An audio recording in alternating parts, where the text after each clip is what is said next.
So thank you everybody for joining us today. My name is Kate Cohen. I'm the peer-to-peer Shared Risk and Protective Factors Network lead here in Colorado.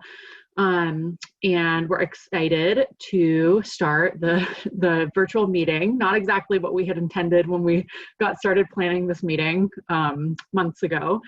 But as I'm talking, if you all could start just by introducing yourselves in the chat box, with your name, your role, and your location, that would be great.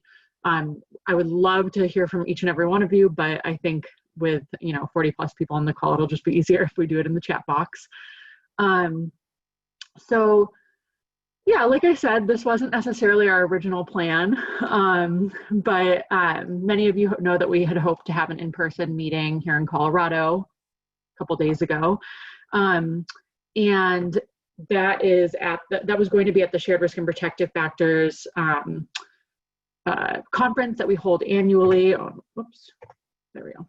I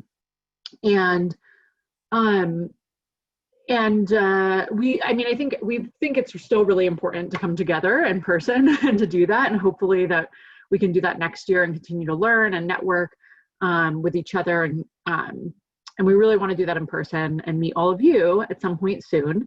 But this virtual format is, I think, a good place to get us started with these conversations. It obviously won't duplicate all of these goals, but I'm really excited to hear from all of you today and to get the chance to talk with some of you more one-on-one. I also want to recognize that all of these issues that we work on are very much impacted in some way by COVID-19. And in some ways, I think that this is a unique and good time to be talking about how to discuss how our issues are intertwined, especially by shared risk and protective factors or by ACEs, and how we can make the biggest impact with the resources that we still do have. So I think it'll be a really great conversation today. I hope all of you are able to join for as long as possible.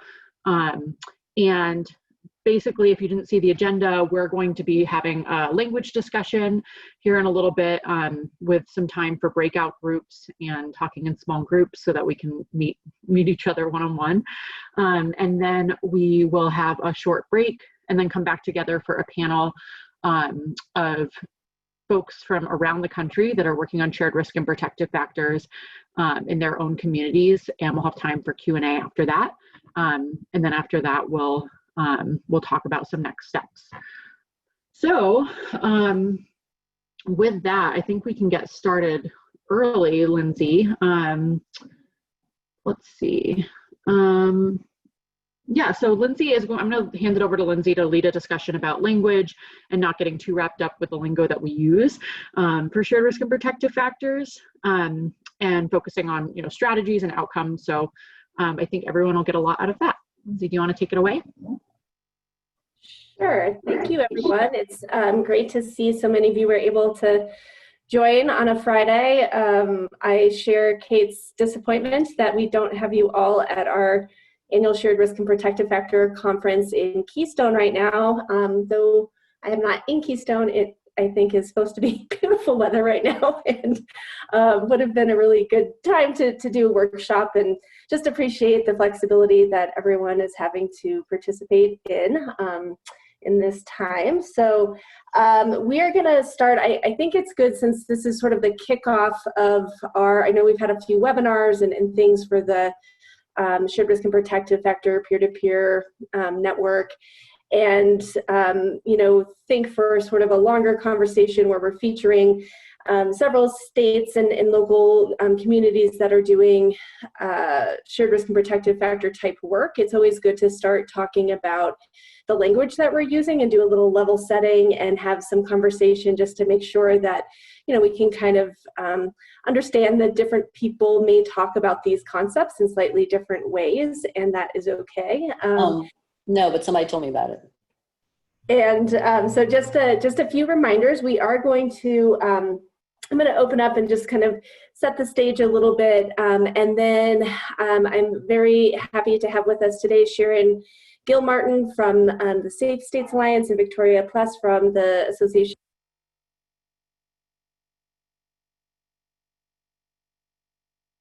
See, sorry, I have little technical difficulties. I'm very happy to have Sharon Gilmartin from the Safe States Alliance and Victoria Plus from ASTA with us to kind of serve as like a little virtual panel. We'll see how this goes. I'm sure we're all very well versed in Zoom these days, but if you have been on as many Zoom meetings as I have lately, you'll notice that the videos bounce around a little bit. And so if you're having trouble seeing who the speaker is, you can pin us to the to your screen. So you kind of right click on someone's picture, and then there's an option to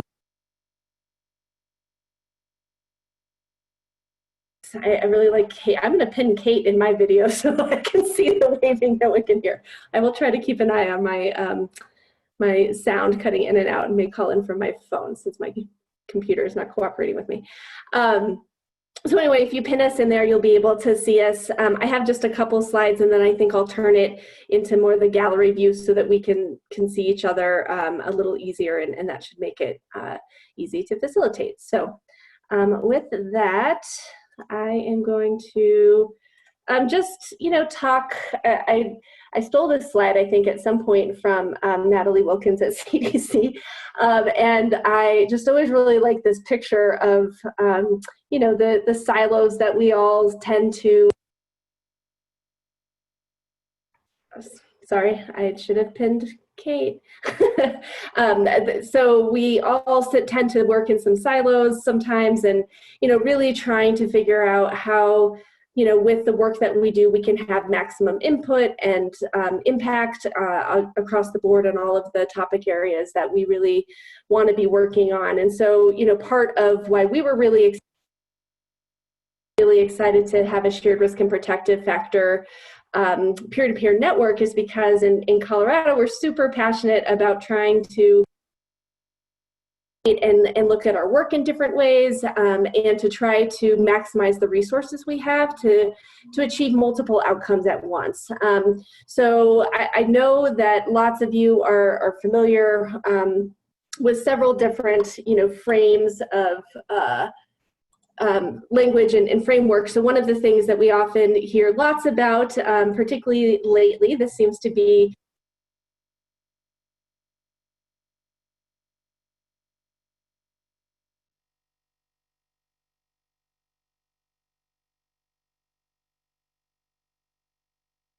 really one of the cornerstones of where kind of the shared risk and protective factor work really grew out of. So this, I think now coming, talking about preventing ACEs in the first place, which are all of the sort of adverse childhood experience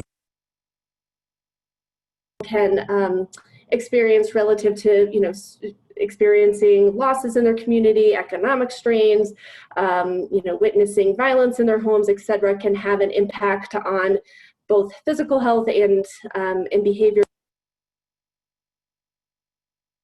Is a common frame that we are used to. I know also that lots of people learned about sort of the term shared risk and protective factors, perhaps from this document that is CDC's kind of famous connecting the dots document, and something that we've used a lot in Colorado around, how we can look, particularly for violence, at shared factors at different levels of the socioeconomic, put people at higher risk for a whole host of different violence topic areas, and also though the research is a little less concrete on some of the protective factors, we also know that there's shared protective factors that work across these different types of violence. And then we also talk a lot in public health about social determinants of health. And so this comes from the Bay Area Regional Health Inequities Initiative out of California. And some of you may be familiar with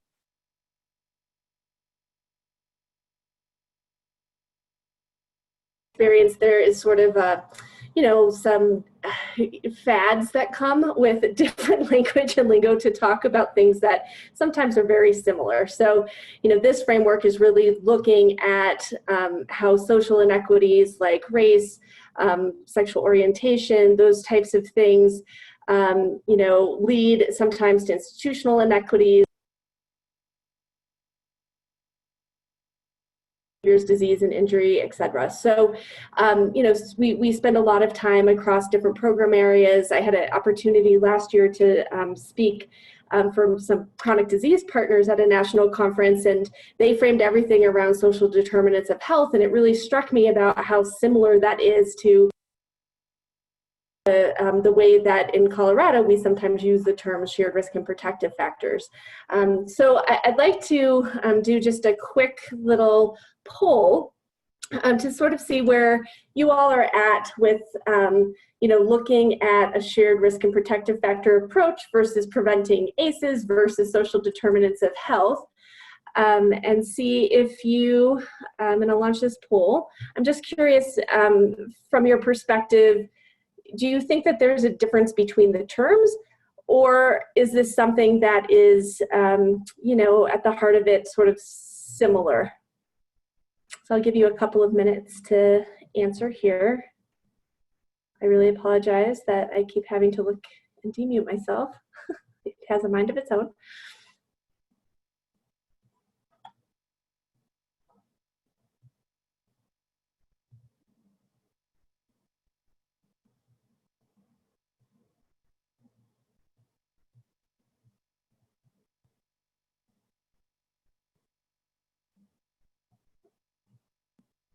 Awesome. So it looks like we've got about 35 people participating so far. All right. The yeses have it that there is a difference. So there were quite a few people that indicated that they didn't think there was a lot of difference. Oops, I need to share the results. Now you can see it. And a few people who just don't know, and maybe this is newer, or maybe they haven't thought about this in this exact way just yet. So thank you for that. I think that's helpful to just kind of tee up the discussion that we're going to have. What we are going to do now is I'm going to have a discussion and give Sharon Gilmartin and Victoria Pless an opportunity to talk a little bit about the work that they do. I'm going to ask some questions in sort of a panel-like setting. And then we're going to break into some work groups, small breakout rooms, and have a similar discussion and give you an opportunity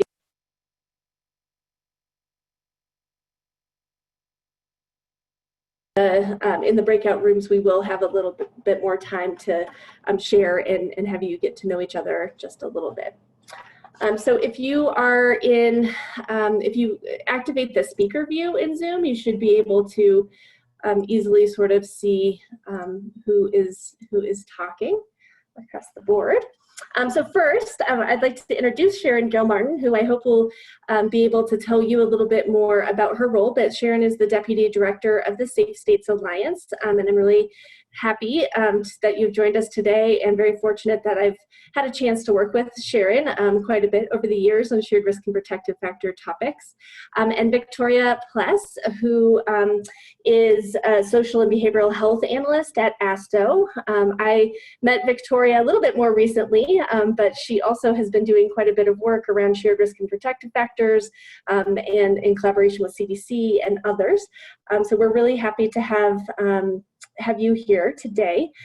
So for folks on the webinar that might not be aware of the work that either Safe States or ASTO, or both of them, are doing in partnership sometimes to work on ACEs, I would just like to hear, maybe first starting with Sharon, if you could tell us a little bit about some of the work that Safe States is doing that might be relevant here, and then we'll dive into some language conversations after that. Great, thanks. Good afternoon, some of you. Good morning to others, depending on where you are. I would just like to start out by saying that I, too, would like to be in Keystone. So I share that sentiment with our Colorado friends here. So like Lindsay said, I'm the Deputy Director at Safe States Alliance. We're a 27-year-old organization at this point.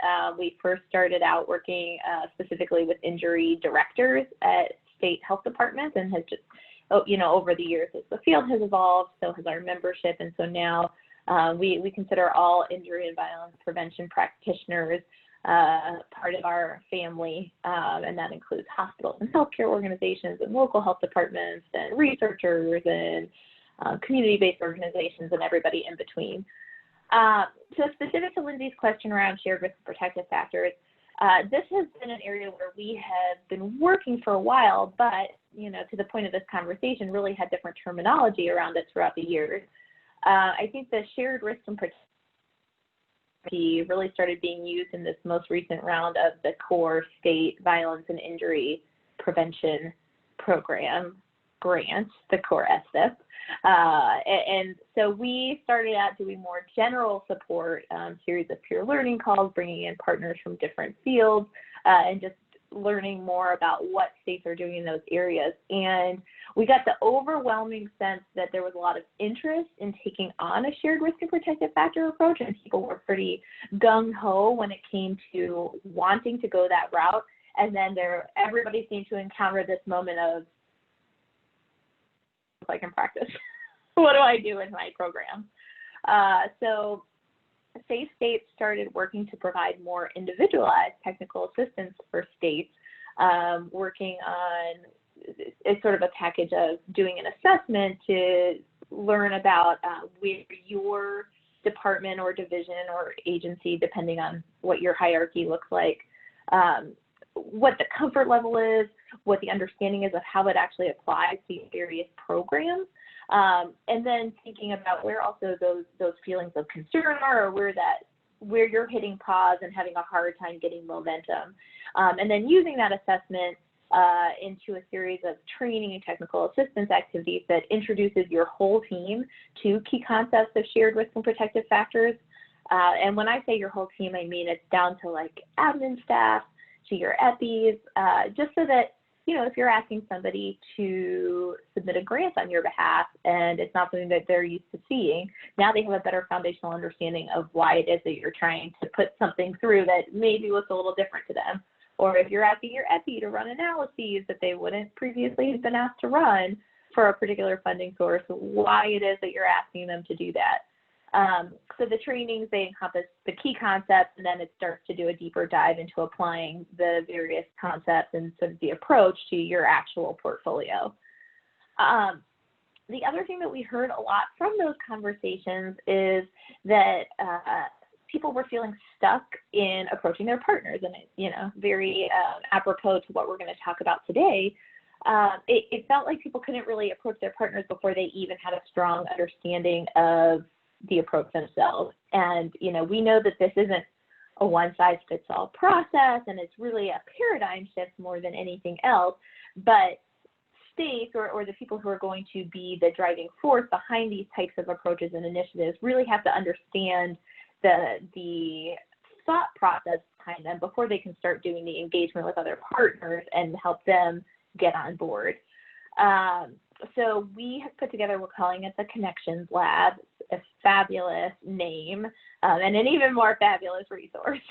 And really, it's an online hub that just walks you through some of the background on a shared risk and protective factor approach. So the definition, there's a conceptual model in there if you're a more visual person. There's tips on engaging partners, some guidance on evaluation, because we know that's another big, you know, mystery box for a lot of us about we're doing the shared risk and protective factor work, but what do we actually do? And then collection of tools and resources to support partners in the field. And then the other recent work that we're undertaking is working with ASTO on this new body of work. So Lindsay, can I just go ahead and hand it off here to Victoria? Yeah, that'd be great. Thanks. All right, Victoria. Hi, everyone. It's great to be here with you today. I wish I was also with you in person, but I hope everyone is staying well and healthy during these times. Well, thank you for inviting me to be a part of this today. I think it's going to be a really great conversation. And as Sharon mentioned, ASTO is doing a lot of work when it comes to shared risk and protective factors. And ASTO has been around for over 75 years. And throughout that time, you know, in public health, we're always thinking about communities. And at ASTO, we have a really unique role of being able to work with state and territorial health officials and their agency staff at the leadership level as well as programmatic staff. So we're able to really hear about what's happening on the ground and hear about how things are being implemented, and then also take a higher level look and understand what health officials and their leadership are experiencing and what sort of assistance they need to understand what is going on the ground. And so a lot of the work that ASTO is doing around shared risk and protective factors is sort of bridging the really great work that is happening across the field. And so Sharon mentioned that they have this really wonderful resource that they are developing. And I know there is also some great work coming out of CDC to create some more process documents and things along those lines. So ASTO has an opportunity to come into a space and take some of that information and make it very high level to be able to give to leadership and help them understand why this approach would be beneficial for their jurisdiction and why it matters. Because we know that when we're able to effectively communicate and connect with our communities and understand what their assets are, what their challenges are, who their champions are in their community, we're able to make the changes that they see as fit and hopefully be able to influence multiple outcomes in the process. So ASTO has developed a variety of resources, and most recently we released a podcast about shared risk and protective factors and how they influence overdose and ACEs and suicide. And it was a really great conversation between Sarah Bacon of CDC and Joel Mullen, who is a former health official in Connecticut.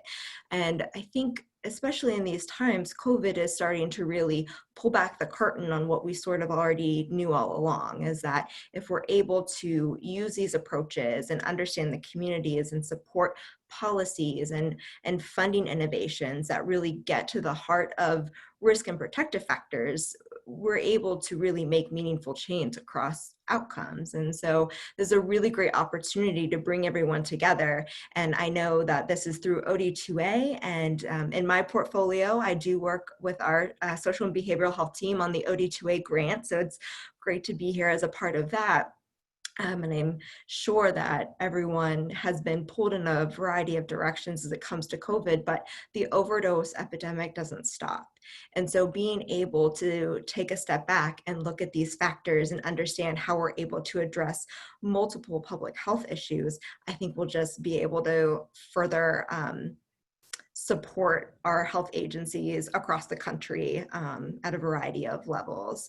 And we are also working to develop a microlearning activity for health officials and senior deputy level and leadership level, just sort of, like I mentioned, those high level details and understanding why a shared risk and protective factor approach is really beneficial for health agencies.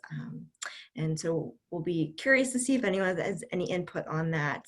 So if you get examples, feel free to let us know. Great, thank you, Victoria and Sharon. I have had a chance to listen to the podcast and thought it turned out really great. And I saw Sarah Bacon on the line and the participants, and she is featured in that podcast. So I certainly encourage people, if you haven't seen that yet, to check it out. So thank you for that kind of introduction and some ground setting about what you're both involved in. I am curious on what your thoughts are about the poll question. So what do you see as differences between ACEs, shared risk protective factors, social determinants of health, or is there a difference in your opinion? Sharon, do you want to go first? Sure. You know, I think there's really two ways to approach that. I think if we're looking at technical definitions, there's obviously a difference. But then if we're wanting to look at big picture and sort of the root of things, that's where we really start to see those similarities. So, you know, of course, on the technical definitions, even those are really related. You know, the shared risk protective factors are they're those characteristics that relate to more than one type of injury or violence. And if you look at the listing of those characteristics, like Lindsay showed on that table with connecting the dots, so many of them are either identical to or encompassed by or woven into the social determinants of health. And really similarly, if we look at the types of stressors and the traumas linked to ACEs, we also see that same overlap. So really, if you tie them together and you just boil it down, all three of these concepts start to relate back to those really foundational items around strengthening community support to create environments. Victoria used the term community a lot. And that's really what we're talking about here. We're trying to create environments in which our community members and families can thrive. And that links to the social determinants of health, that links to the prevention of ACEs, that links to the shared risk and protective factors, because they're all meshed together in one big ball. And you can split them up differently, but they're all driving back to that same community level support and fostering strong environments.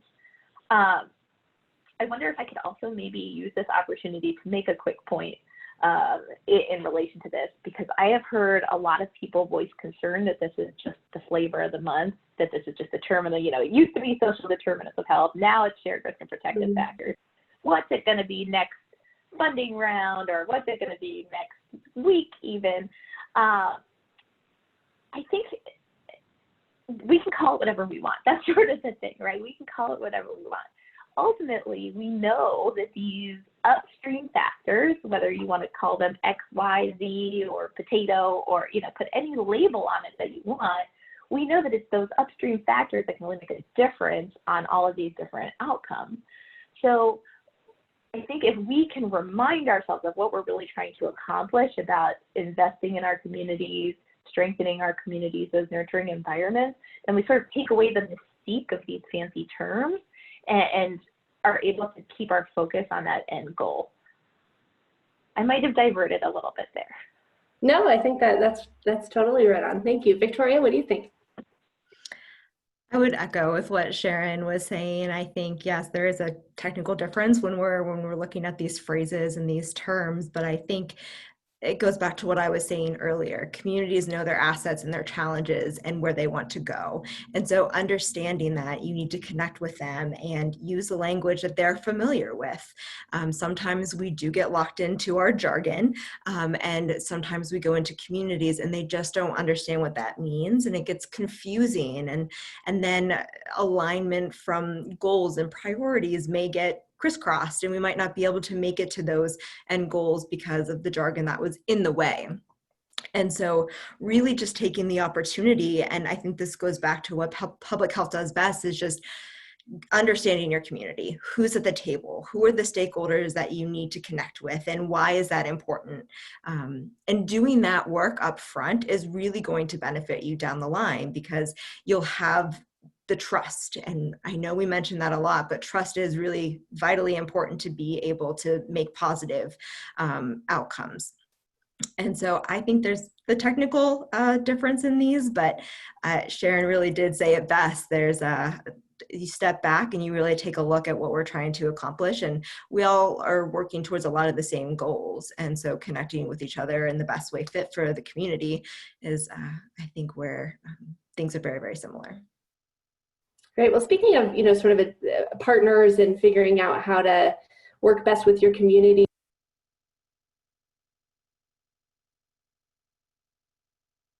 other types of terms that really resonate with different types of partners, say, policymakers versus program, state versus local. Are you seeing any trends in sort of, what types of phrases, at least for right now, seem to really engage people? Victoria, do you want to go first this time? It's interesting. I think, and Sharon kind of alluded to this earlier, is what's sort of in the grant funding that we're seeing? How are things written up? What are people using to be able to use their funds effectively for their communities? And so I think there's some similarities around, some of the grants that we see coming out of organizations like CDC and things like that, because it's consistency across the base. But I think, and since, I work with the states and territories a little bit more, that language is kind of a little bit more consistent. And I can imagine at the local level, depending on where they are across the country, there's going to be a little bit of difference. So I'm not seeing a huge difference in that, but Sharon, you might have a little bit more information on that. Well, I unfortunately can tell you what phrase does not resonate with a lot of our partners. It's also important. And that is shared risk and protective factors. Yeah. which, you know, it feels a little counterintuitive to so much of what we do, but if you really think about it, it's, you know, jargon is what public health really does best. So it's jargony to anybody outside of public health, you know, certainly to our policymaker and our local partners, but it can be really jargony even within public health. You know, I have these conversations with friends who work outside of injury, and they give me the look of, huh, what are you talking about? So, you know, what I think seems to be most effective, regardless of the audience, is thinking about the outcomes that that audience cares about. So, you know, Lindsay and I were talking a while ago about working with housing partners. So if we're trying to work with housing partners around equitable access to affordable housing, they really don't need to know our theoretical model around why housing relates to substance abuse. And, you know, to the point that if we did give them our theoretical model and all of our technical terms, their eyes would probably glaze over and we'd have lost them and the conversation would be pretty short-lived. We ourselves need to know the theoretical model. That's not to discount the importance of understanding why you're taking the approach that you're trying to take. But if we can just let them know that we also have an interest in equitable access to affordable housing, which is something that they care about, and we want to partner with them and support each other's efforts, then they know that they have an ally interested in the same goal, and we've really accomplished what we want to accomplish without those shared risk and protective factor terminology that so often can lose us. The one thing that I will say that I have seen consistently have better reception across different terms is the focus on preventing childhood trauma and focusing on families, because it is a very rare person that says, no, I don't want to support children. No, I do not have children's best interests at heart. So I have found that that's a really good entree and a good equalizer if you're working with partners. And of course, in substance abuse, even though it's definitely related, it does feel a little bit more removed. I do think that that is a strong entree point, or, you know, driving it back to families, because again, those are just some of those buzzwords that really help people buy in quickly. And then you can start to get into the how-tos after. Yeah, I totally agree. Since you very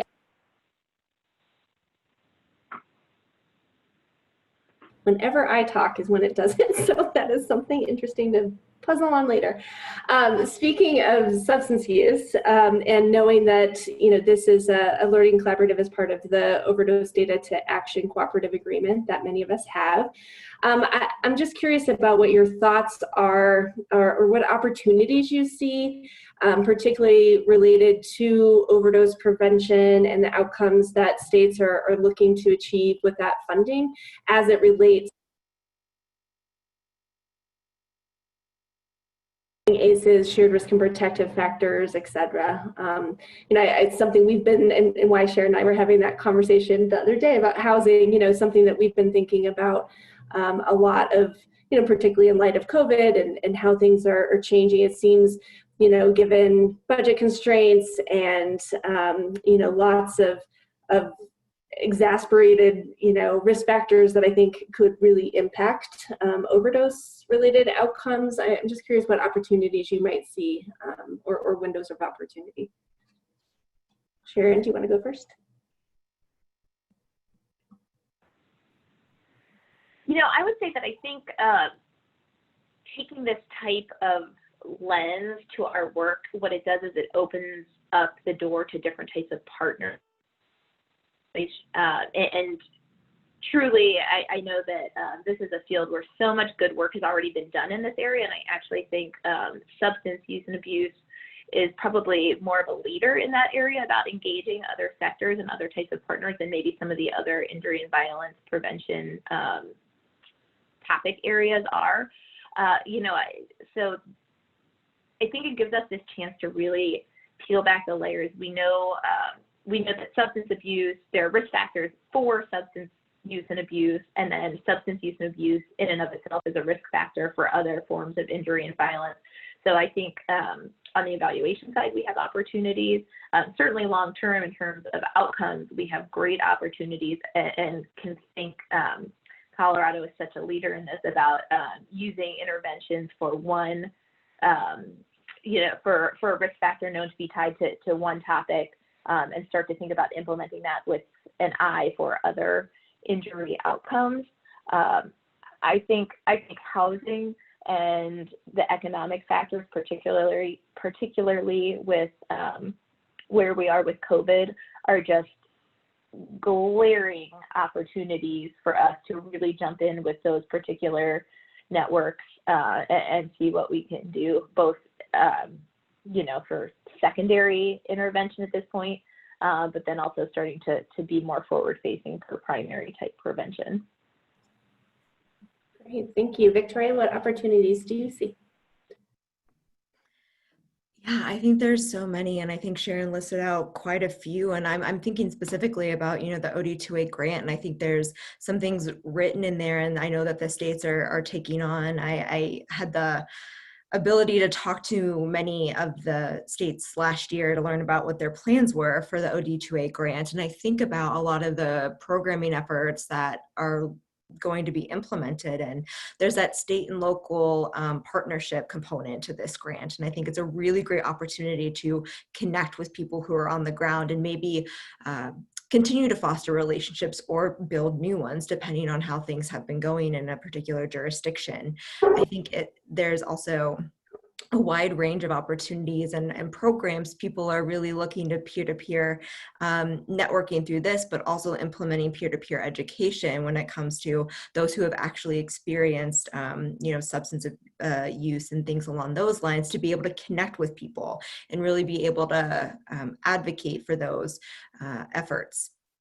And I think about some of the other opportunities for patient support in different sorts of programming. And then I also think about opportunities to connect through things like syringe services programs. They offer linkages to care in a really, really wonderful way. But there's also an opportunity to sort of what Sharon was talking about. Maybe people are experiencing issues with housing, or maybe they're experiencing issues of food insecurity. And so syringe services programs really provide a wide variety of services so that they can really get to what is happening on the ground for these people, and I'll use the jargon again, but address those risk factors to be able to support them and hopefully be able to move towards more positive outcomes. And with that linkage to care support and for substance use disorder and things along those lines, it's the medication and the counseling and the referral out for other sorts of services that really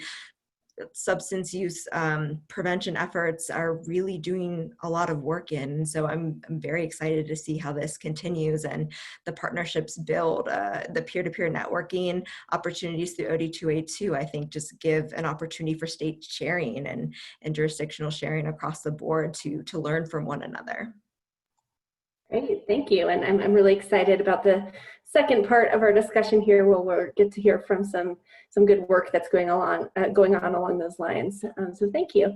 We're going to transition to breakout groups in just a minute, but I wanted to see to give anyone an opportunity, if you have questions for Sharon or Victoria, if you either want to put them in the chat or just unmute yourself and ask. I'm sure they'd be happy to answer them.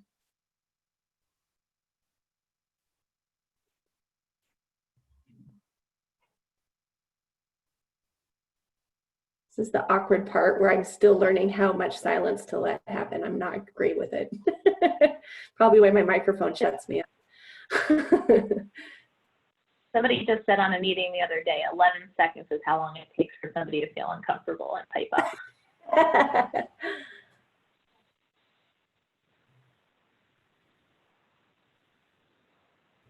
Great, we'll keep thinking of those questions, because we will be coming back together and you'll have another opportunity to ask questions.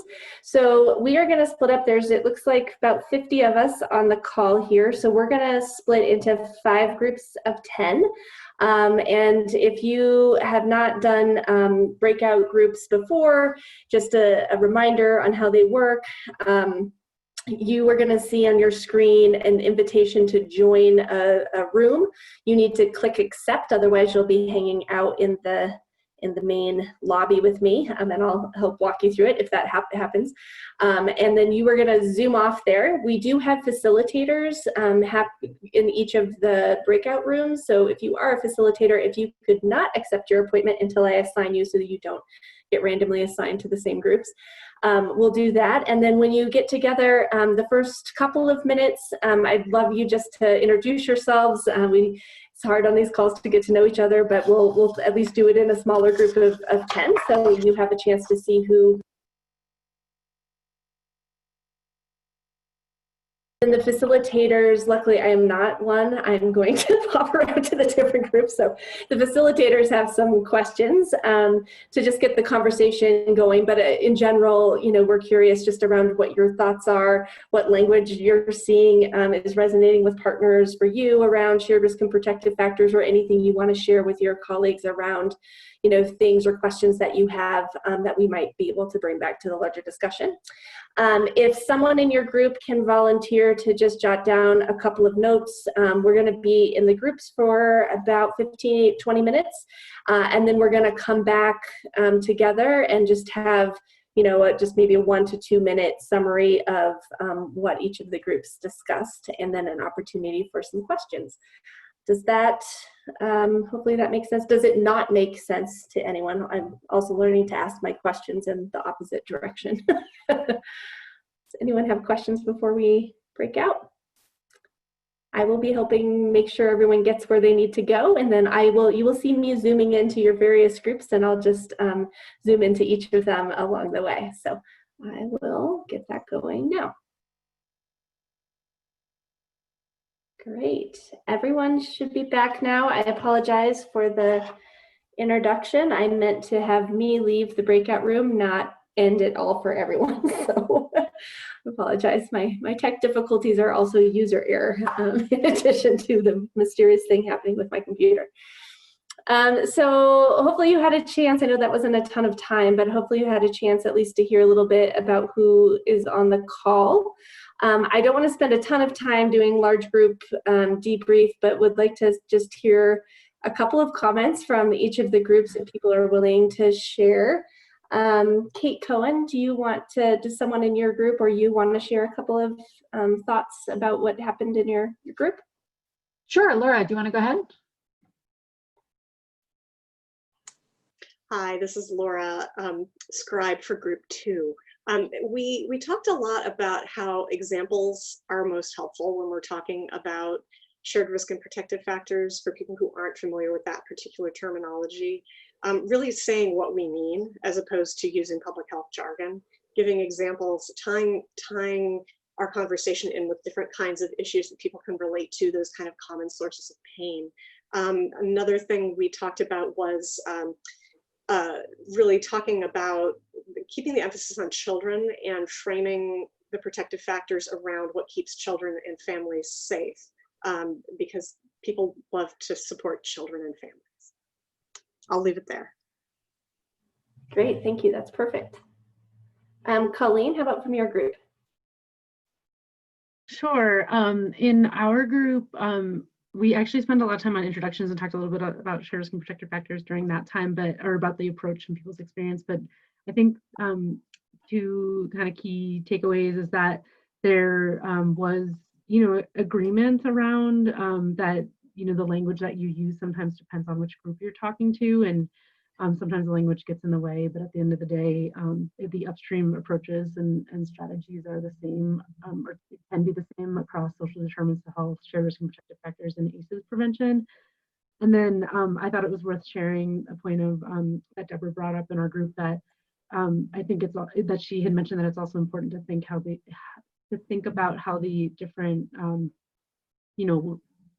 approaches or language are different as well. So for the example she uses, that social determinants of health really calls out racism and oppression, unlike the other, ACEs prevention and shared risk and protective factors. And then that, the ACEs framework really gets at the impact of violence across the lifespan. So I think it's, important to acknowledge their differences as well as their similarities. And then, we talked a little bit about like how we need some sort of diagram that shows, the 3 different frameworks, how they overlap, and then maybe cause those differences as well. Thanks, Colleen. Rachel, what about your group? Yeah, Michelle took notes for us. Yes. Can you all hear me? Yes. You can. Okay. My microphone wasn't working for a little bit there. So I think a lot of what we discussed is that everyone's on board, but doesn't know what agrees with, like, yes, let's get out of our silos and like look at shared risk and protective factors, but what does that actually look like in reality or practical application? And we also shared that maybe kind of going back to step one and having a shared definition with our community partners and people that we're working with might be a good first step.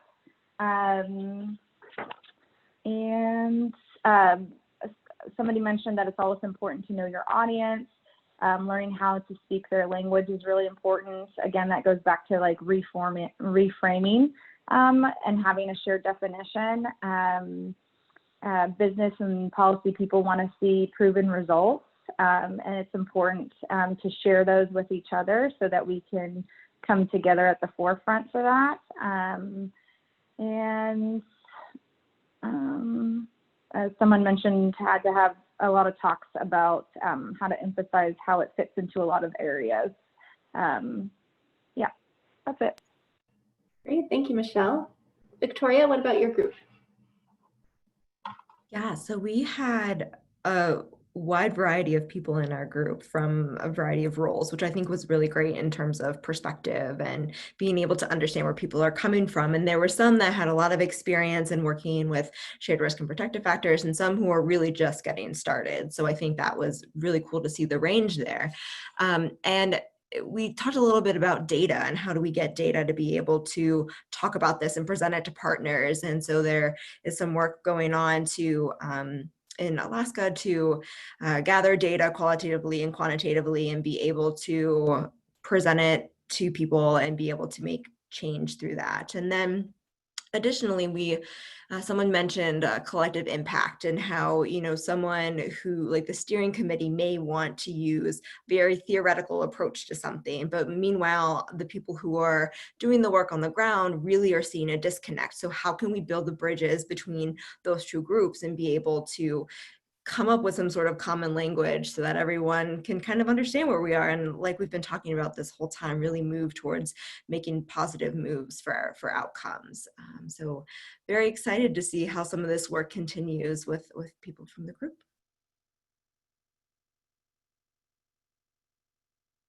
Great, and Sharon, your group? I think Catherine volunteered to be our reporter. Great, thanks. Yeah, can people hear me? Oh, I don't know if people can hear me. Catherine, if you're talking, you might be on mute.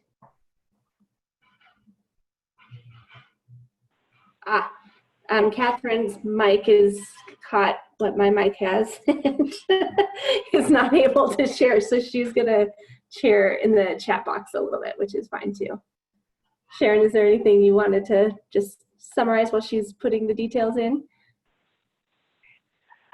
Sure. Well, so our group also spent more time on the introductions, which was really nice because there was a lot of variety in backgrounds, and it was cool to hear about everybody's path leading them to where they are today.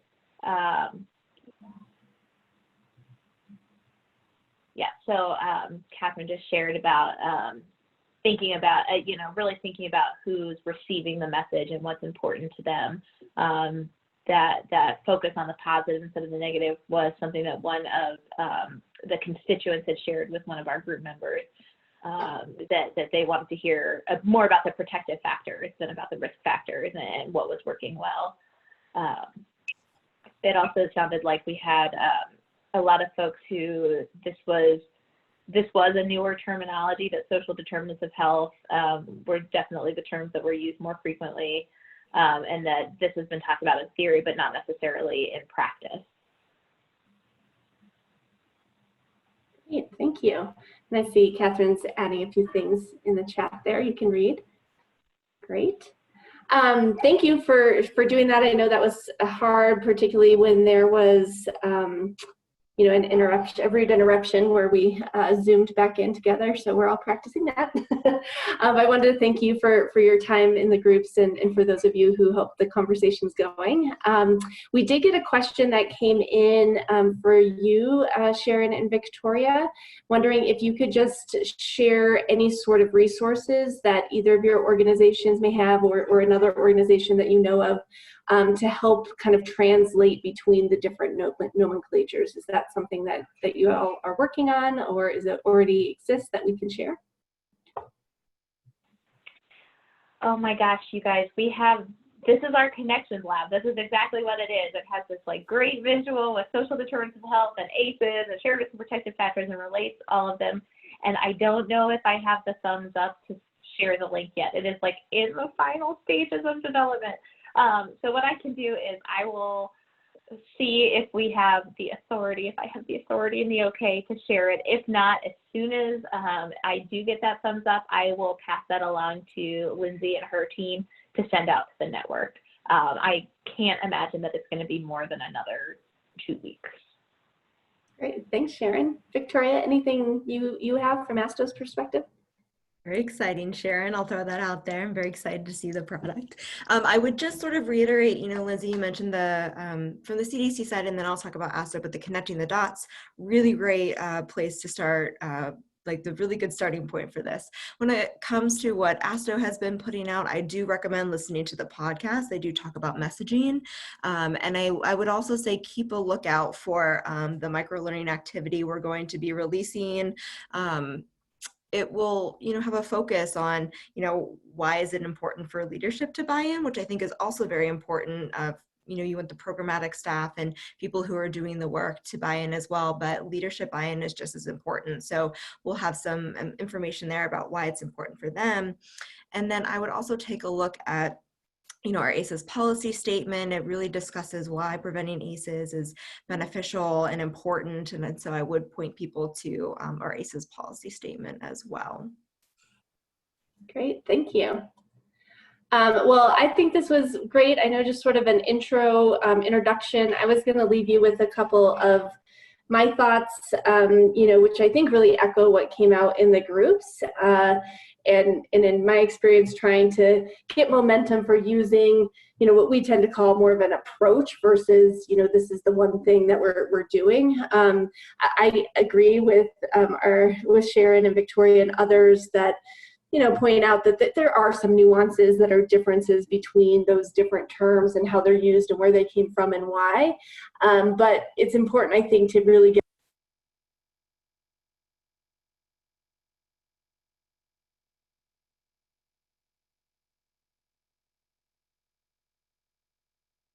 I also think it's very important to focus on what is shared. And so there's, to me, from this approach, there's all sorts of ways you can operationalize what shared risk and protective factor approach is. You can literally look at the shared risk and protective factor, and I think connecting the dots is a good example of that layout where it's focusing on factors from research that are associated with multiple outcomes, and you can really focus your conversation and your work there. You can also do what's a little bit more similar perhaps to collective impact that someone else brought up around shared outcomes, and really focusing to have one shared outcome that you really want to see happen. And then you also can have shared strategies. So a lot of, in terms of implementing this approach, we have done a lot of work around how can we braid funding and layer funding in a way to fund a strategy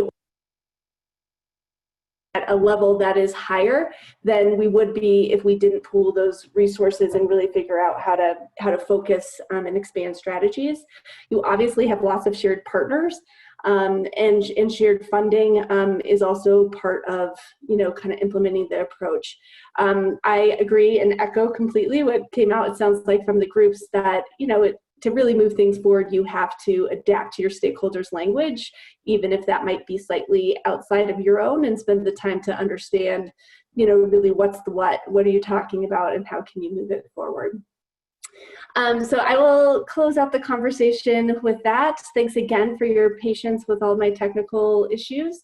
I will turn it back over to Kate, who will, I think, send us into a little break before we get into the presentations from states. Thanks, Lindsay. Yeah, I am going to, I'm just going to say that that was a great conversation, and I know that in the schedule it says 12:15 to 12:30, but just want to give everyone 15 minutes. So why don't we come back together at 12:35 for the panel and the Q&A with folks who are doing work on substance use prevention and shared risk and protective factors from across the country. I'll be back on just a few minutes early if anyone's having technical difficulties or anything like that. But I will see you all at 12:35.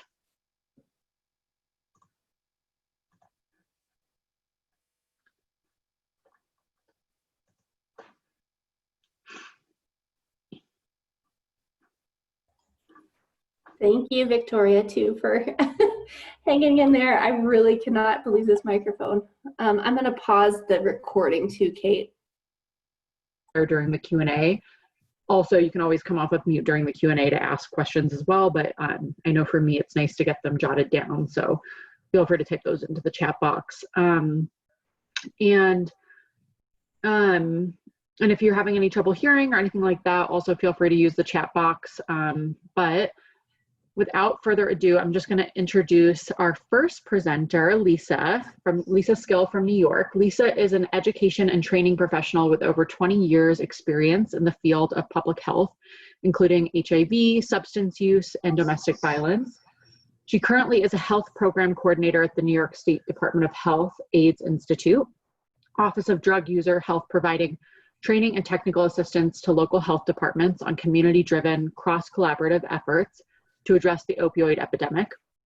Prior to her work there, she did community coordination work with the New York State Office of the Prevention of Domestic Violence, worked as a senior trainer for an HIV and substance use training center of expertise, and also worked at a federally qualified health center AIDS service program. So thank you so much, Lisa, for joining us. And I'm going to stop sharing and you can share your screen. Okay, can you hear me okay? I can, thank you. You can, okay, great. All right, so let's see if this works. Share screen.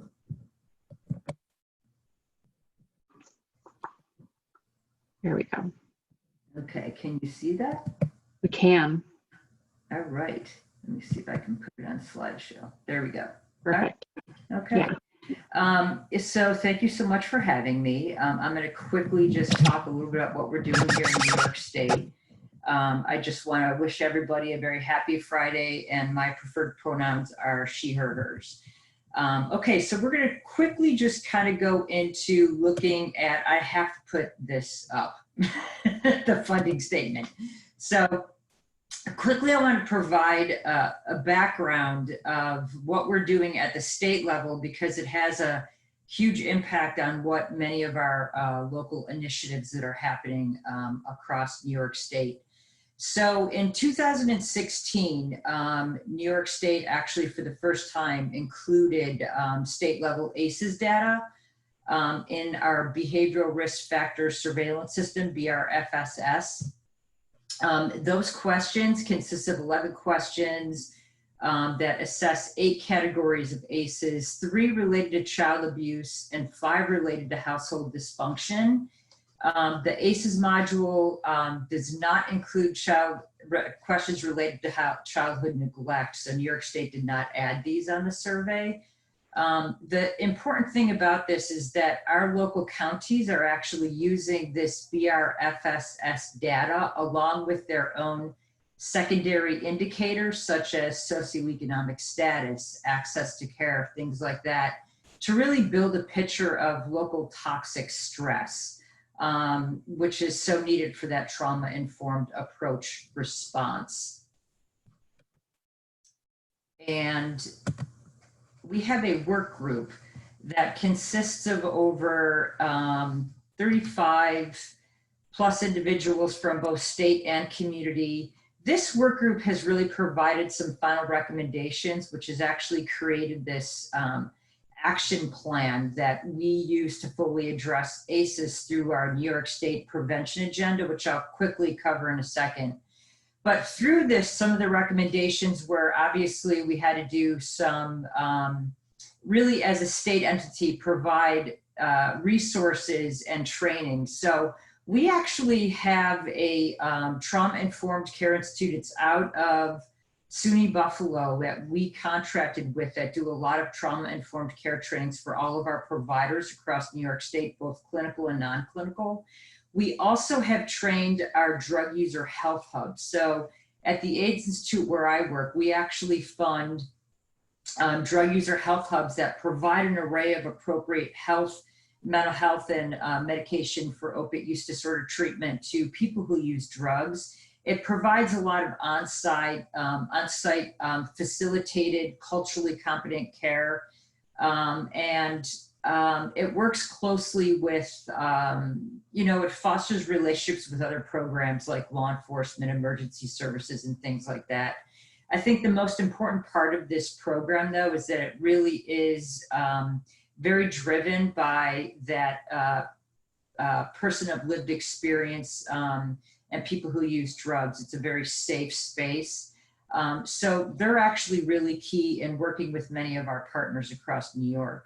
We've also integrated ACEs into our prescriber education initiatives, such as we have an academic detailer that goes out and does buprenorphine detailing with providers across New York to try to get them waived to obviously prescribe buprenorphine. So part of that initiative, we also do a lot of trauma-informed care work with those providers to really ensure that they're trained on implementing a trauma-informed care approach. So the prevention agenda that I mentioned really it guides, it's a blueprint for New York State local action, and it really identifies the priorities that communities want to work with. It's based on their community health assessments, and they pick priority areas, and from those priority areas, they pick interventions to address the measurable objectives that are recommended under each priority. And ACEs actually crosses multiple priorities, like promoting health and safe environment, promoting healthy women, infants, and children, and preventing mental and substance use disorders. We have probably over half of our counties that are actually working on this from their prevention agenda approach. So that kind of takes us into what's happening locally at the local level. So our community task forces, especially our local health departments that are funded under Overdose Data to Action, OD2A, they really work from a harm reduction perspective in a trauma-informed framework when they're doing things like establishing linkages to care, the provider health system support, public safety, and empowering individuals.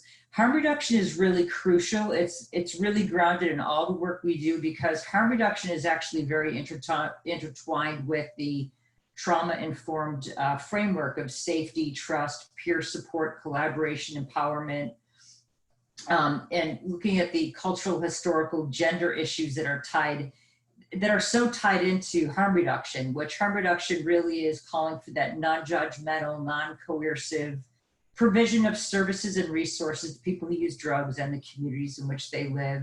It really ensures that people who use drugs and those with a history of drug use routinely have a real voice in the creation of programs and policies that are designed to serve them. And it really affirms to seek and empower people who use drugs, because it recognizes the realities of poverty, class, racism, social isolation, past trauma, and other forms of discrimination. And so it's throughout this process that we always make sure the counties are we doing any harm to overdose survivors and people who use drugs? Has to be at the forefront of all the decision making. Bringing the right stakeholders to the table is really crucial, and those best candidates are usually those that are involved in those cross-sector coalitions and those who are champions for more innovative approaches for drug user health. So as I said, we have many counties in New York, and obviously some are bigger than others. Some are rural, some are very urban. And it's not really a one size fits all approach. Different counties are at different places in terms of some of the initiatives that they are doing. Some are in the beginning stages, and some are have a very strong initiative. And I think overall, what I want to just really highlight is emphasize that the approach really must fit the community, and it has to build on those local strengths and resources. So what we've done in New York is many of our counties, they have leveraged and adapted existing trauma-informed care frameworks, such as the BCR model, the Building Community Resilience model, which really connects the science behind ACEs and the social determinants of health to the real world health practice and public policy. And it really does highlight that collaboration across the community, focusing on creating a shared understanding of trauma and community adversity, assessing systems of readiness, developing cross-sector partnerships, and engaging family and residents. We also have many counties that are doing a trauma-informed post-overdose response. And that's actually critical. So there's different ways that post-overdose response can look like in terms of targeting those individuals who have experienced a non-fatal opioid overdose, because obviously those survivors have an elevated vulnerability to future overdose incidents. So although the strategies may vary in terms of how they do post-overdose response, it is really grounded in the common denominators of safety, choice, collaboration, trustworthiness, and empowerment. Also, we have some folks that are doing work that based on the restorative integral support model, RIS, which is the ACEs connection. A lot of places across the country have that ACEs connection, which really is grounded in the RIS support model that integrates the understanding of adversity and trauma, obviously with social science research and practice. And it really kind of guides those post-disciplinary team responses and coordination to reduce ACEs and ACEs consequences in other trauma. We also have many trauma-informed care programs, which really is many folks start out sometimes doing training with their school systems. They'll build into that, and then from there, they'll build on to other champions. They'll bring in law enforcement. They'll bring in substance use, domestic violence, HIV, primary care, whole host social workers, a whole host of providers that work within these opioid task forces to really bring them up to speed on training on trauma-informed care. So just trying to give you a background of many of the different models that have been instituted in different places, depending on how that county looks. So for instance, obviously talking about different communities, different approaches, but they're all common goals. So as I said, the New York State Capital Region, they have the ACEs connection along with Finger Lakes, and that is built on that RIS model that I talked about. We have a trauma-informed community initiative in Western New York, where it's very much a trauma-informed community, and it works from that collaborative impact place. And something that I want to point out, it's very relevant to what we're dealing with right now regarding COVID-19 and the trauma that folks experience. So in New York, we are tracking our number of overdoses, and in Western New York, in the past 14 days, there have been 152 overdoses with 92 fatalities. So that community is really coming together and trying to get naloxone out there and other things to the folks who really need it, because we're no longer doing that brick and mortar here in New York. We're still very much doing, we're doing mail-based naloxone, we're doing curbside drop-off.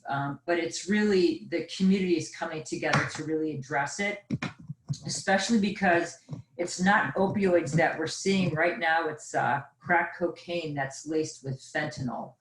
So it's a very different picture that we're experiencing here now.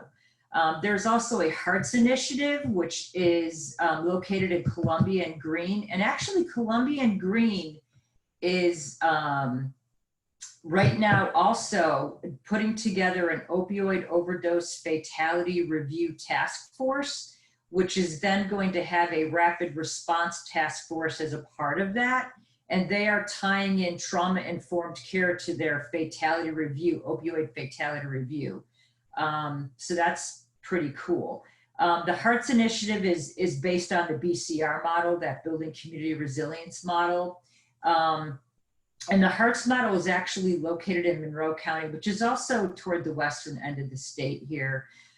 We also have in New York City, we have many programs that do a lot of trauma-informed care work, such as Montefiore, which is one of our largest health systems in New York City.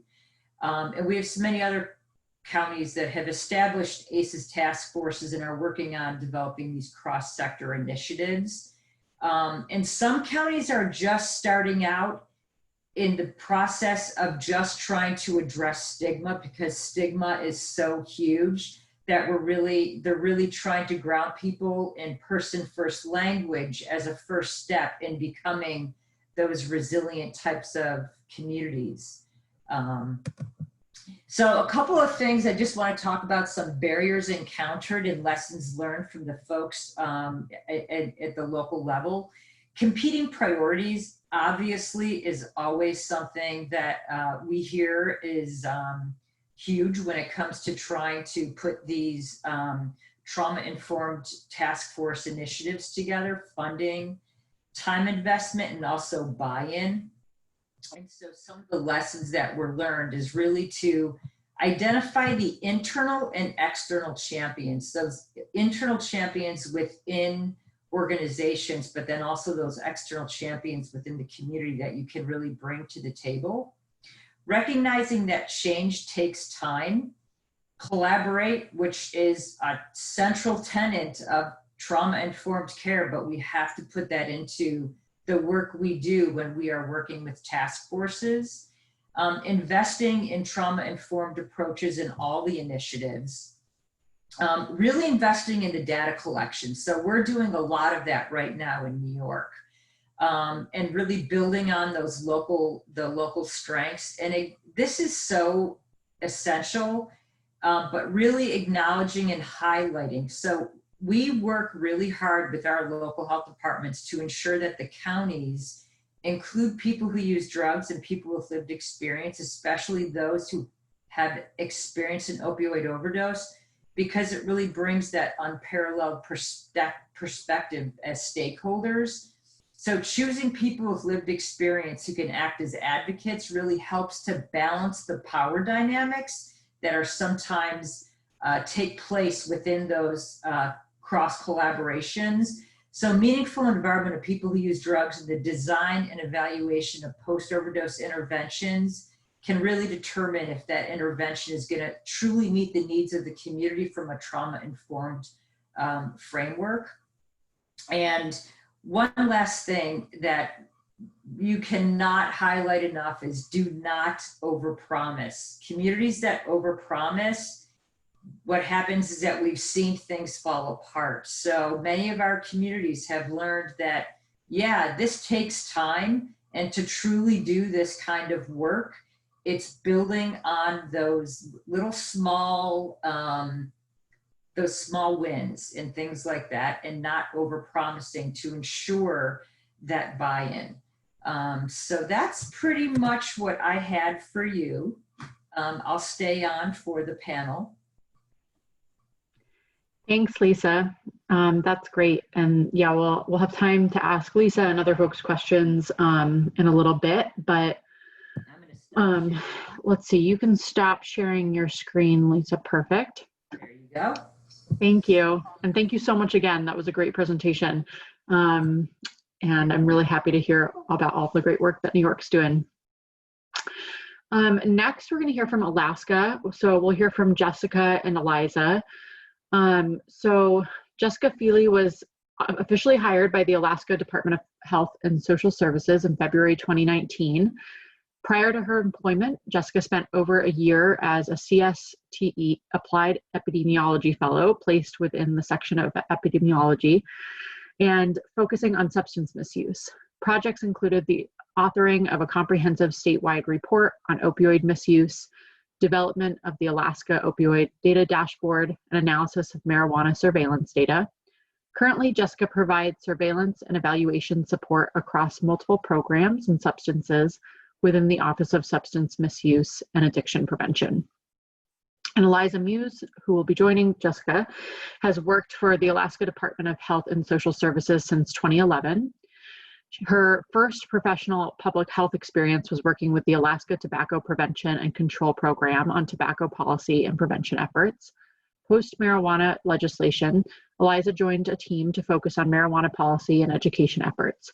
During this time, Eliza designed and is currently implementing Alaska's Marijuana Education Program, which is funded through state marijuana excise taxes.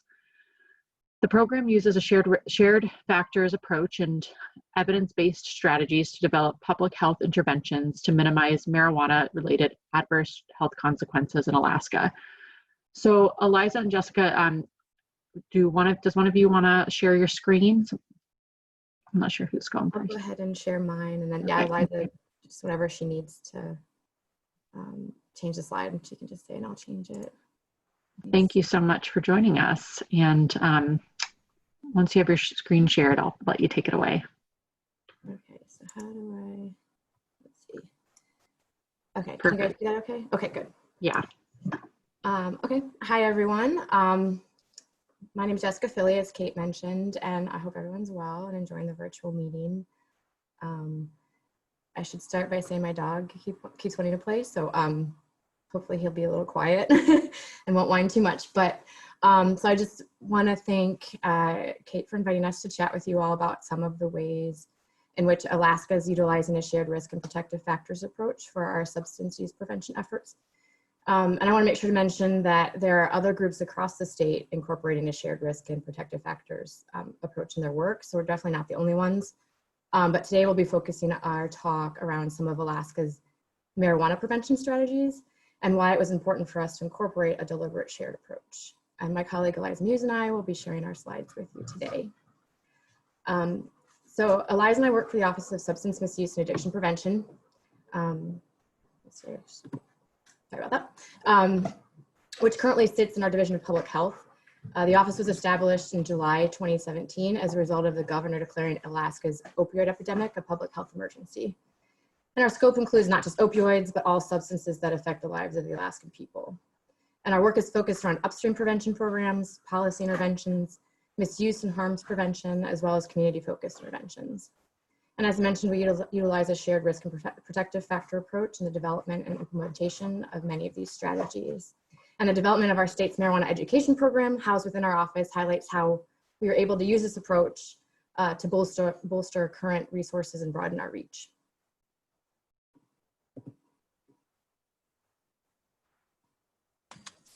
So I'll talk about this slide. Hi, this is Eliza.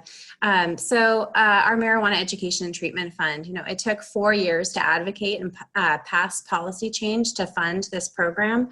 Originally, we had used the Centers for Disease Control and Prevention's framework for designing a comprehensive tobacco prevention and control program. And we advocated for 25% of those excise taxes collected on the products sold here in Alaska to really be intentional in an allocation towards marijuana education work. Before that, 50% had already gone to a recidivism fund, which is managed by our Division of Behavioral Health, and 50% the other 50% went to our general fund. So now that 25% does go to our marijuana education fund. And in the statute, there's a requirement that we direct a portion of these funds to support organizations that serve youth and their families with programs designed to reduce not only marijuana use and access to marijuana products, but I think most importantly, to enhance individual, family, school, and community level protective factors, which we know foster healthy development. And that last component really gives us that clear statutory authority to do this kind of work and really helps build the case for that continued investment in this shared factors work. And we'll kind of jump into a little bit of background about youth marijuana use in Alaska. So youth marijuana use, particularly heavy use, is associated with numerous adverse outcomes. We know that brain development is not complete until people are in their 20s, and using marijuana at a young age may lead to adverse changes in this brain development. So young people who use marijuana may be at increased risk for mental health problems such as anxiety and depression.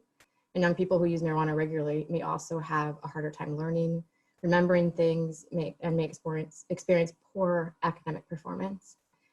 And marijuana use also interferes with judgment, which can result in a greater chance of engaging in risky behaviors and experiencing the associated negative consequences, such as acquiring sexually transmitted infection or involvement in a car accident. So age of initiation is associated with substance use disorder later in life. And according to NIDA, people who begin using marijuana before the age of 18 are 4 to 7 times more likely than adults to develop a marijuana use disorder. And data from Alaska's Youth Risk Behavior Survey, shown on the slide, show that while current marijuana use has remained relatively flat among traditional high school students from 2007 to 2019, use is definitely not uncommon.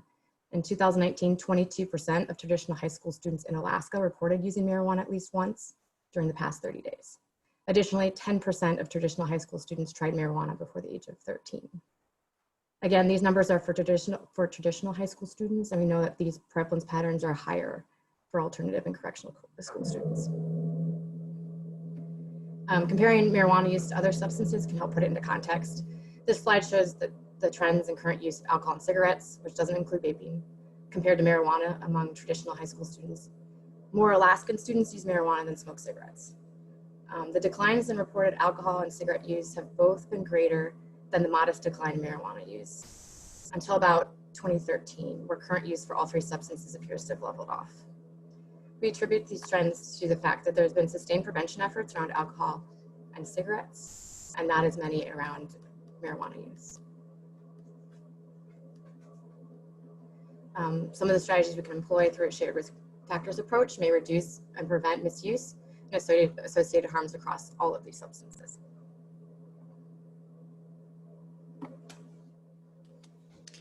Yeah, so why shared risk and protective factors for this particular case? Well, we weren't really interested in developing a very specific marijuana youth use prevention component within our office. What we wanted to do is we wanted to enhance those existing programs within the department and outside of the department that were perhaps employing similar strategies that we also know can also work to prevent youth marijuana use. And we did that by looking at the data, which we'll share a little bit later.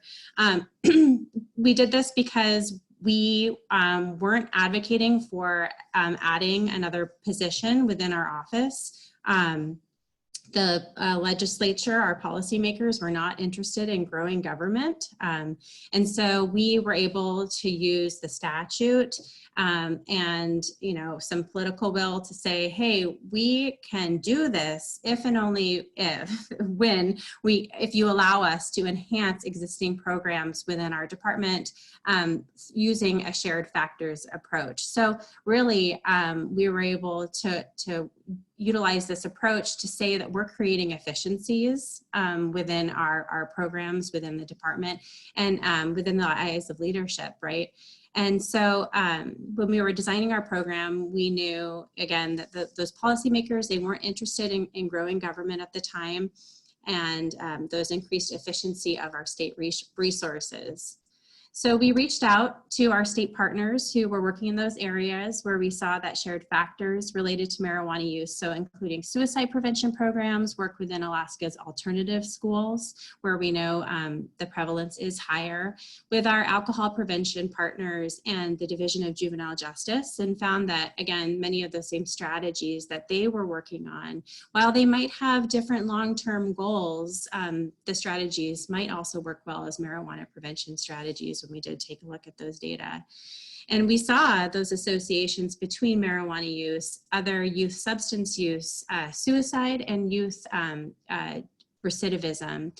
So the types of programs that we ended up funding, and we'll talk a little bit more about those, include before and after school programs, in-school programs, mentoring programs, and again, those restorative justice programs.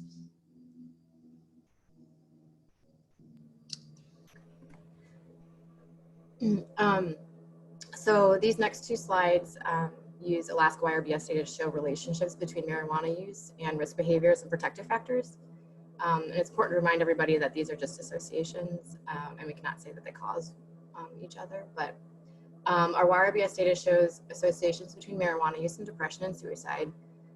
When compared to high school students who do not currently use marijuana, high schoolers who reported current use were 2 times as likely to have felt sad or hopeless, 3 times as likely to have seriously considered attempting suicide, and 4 times as likely to have actually attempted suicide one or more times in the past year. And actually, a recent report highlighting suicide among adolescents was released from the Trust for America's Health, and unfortunately, these numbers are not getting better. There are also protective factors, and understanding how these relate to marijuana use can be helpful for planning prevention strategies. The protective factors on this slide involve community, family, school connectedness, and participation in after-school activities. Youth who reported having supportive teachers, who talk with their parents about school, who feel connected to their community, and who take part in after-school activities are less likely to have used marijuana in the past month. The relationship between marijuana use and these protective factors highlighted for us that trusted adults have an important role in helping to reduce youth marijuana use.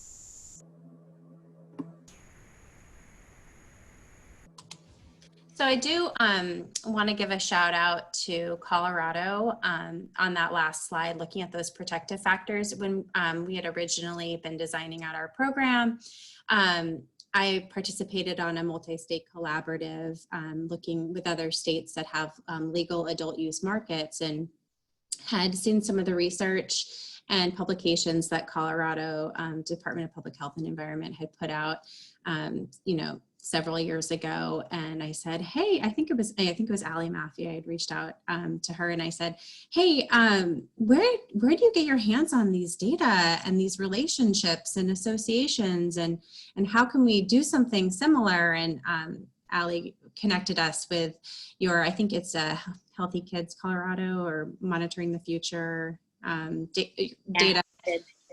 Oh, great, you're out. Great. Hi, Allie. And said, oh no, these data are at your fingertips. And so we were able to conduct the same kind of novel analysis of our youth risk behavior survey data to show those relationships. And really, I just want to emphasize the importance of these peer-to-peer kind of networks and cross multi-state collaboratives to share kind of the cool work that other states are doing to be able to advance state work at the state level. And, when the timing's right, you can really use these great tools and resources from other states to help advance your work. So again, thank you to Colorado for doing this. And this is a reflection of that, of your work now and ours. So for the next slide, on youth recidivism, when we were originally doing our data analysis, we did see that there was a small increase in marijuana-related crimes related to and referrals to juvenile justice, to our Division of Juvenile Justice. Most of it was marijuana possession on school grounds. And so reached out to our partners within our Division of Juvenile Justice and said, hey, we have this opportunity to be able to enhance some of your work, and found that a lot of the programs that they were doing were really awesome programs around building youth leadership skills, developing and fostering supportive cultures, increasing pro-social interactions. And again, while their goal may be to reduce youth recidivism, the same strategies are also strategies that we saw in the data around building those connections between peers, but also with trusted adults, feeling connected to your community and culture. A lot of the DJJ programs involve bringing in elders to do food sustainability workshops, food classes, culture camps, feeding workshops, which we know that when youth feel connected to their culture, that also serves as that protective factor, which in DJJ's eyes, they see the connections between reducing youth recidivism, but we also know that's a protective factor in preventing marijuana use as well. So we provide funding to our Division of Juvenile Justice to do kind of similar work to build resiliency, connections to those community, family, and elders to reduce recidivism in justice-involved youth. The next slide. So we, during that same time, we reached out to our partners with the Department of Education to just learn about the types of work they had been implementing with their alternative schools, and also funding school districts to do really targeted work around suicide prevention and postvention. You know, Alaska's alternative schools primarily serve youth who've been able to achieve academic success in traditional school environments. These schools really serve as safety nets for students on the verge of dropping out and provide them with specialized education that address the individual barriers of learning. They really serve those high-risk students and provide a broad spectrum of critical education and health-enhancing services to really some of our most vulnerable youth. And we do see that marijuana use is very high in those alternative schools based upon our data. So, and I popped on just at the tail end of your introductions to the shared risk and factors approach work. And I did hear someone talk about the importance of understanding the language of your partners and how that might differ from the language that we use maybe in public health versus, in this case, the Department of Education. So I had reached out to them and I said, hey, you know, we have this opportunity and how can we complement the work you're doing? And they said, oh yeah, the work we're doing in alternative schools helps reduce relational poverty. And I sat with that for a while and I was like, I have no idea what that means. And so I said, you know, we got to talking about that, and that's really about increasing relationships. So between youth and trusted adults, or youth and their peers, and youth and mentors. So I learned another really great term. So reducing relational poverty. And so really the work of those alternative schools is supporting coalitions to really bolster up those students who feel sad or hopeless. So who building those strong connections between those students and their teachers. You know, again, increasing their attendance too, because really the role of alternative schools is to help increase youth graduation rates and academic achievement. Again, different long-term goal than ours, but a lot of those strategies are very similar. And then youth mattering. And then with the suicide awareness, prevention, and postvention grants, I mean, I think the data speak for themselves, and the data Jessica showed around suicide prevention. So really, and we know that that's just a real high need and a very underfunded program. In fact, that's the program that's always on the chopping block each year. It's general funds, and so we really just try to support that work whenever we can. And there's a multitude of strategies that the Department of Education works on with school districts. And then the next and last real big component of our program is funding after school programs. So again, we found that kids who engage in after school programs, who feel connected to their communities, engage with trusted adults, report less marijuana and substance use.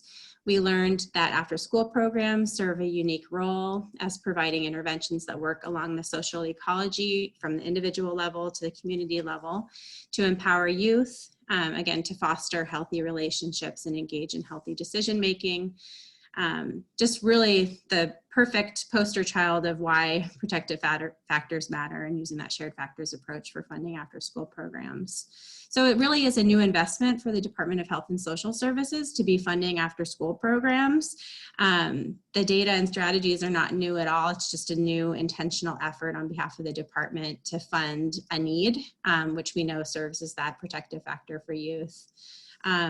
And there's a lot of reasons why after school programs really work. We can talk about them maybe, in the Q&A, but again, credit goes to the City of Denver, who is utilizing marijuana taxes to fund their after school programs. And so we really reached out and worked closely with the City of Denver, Colorado, to learn more about how they were being very intentional with those marijuana tax dollars to fund after school programs.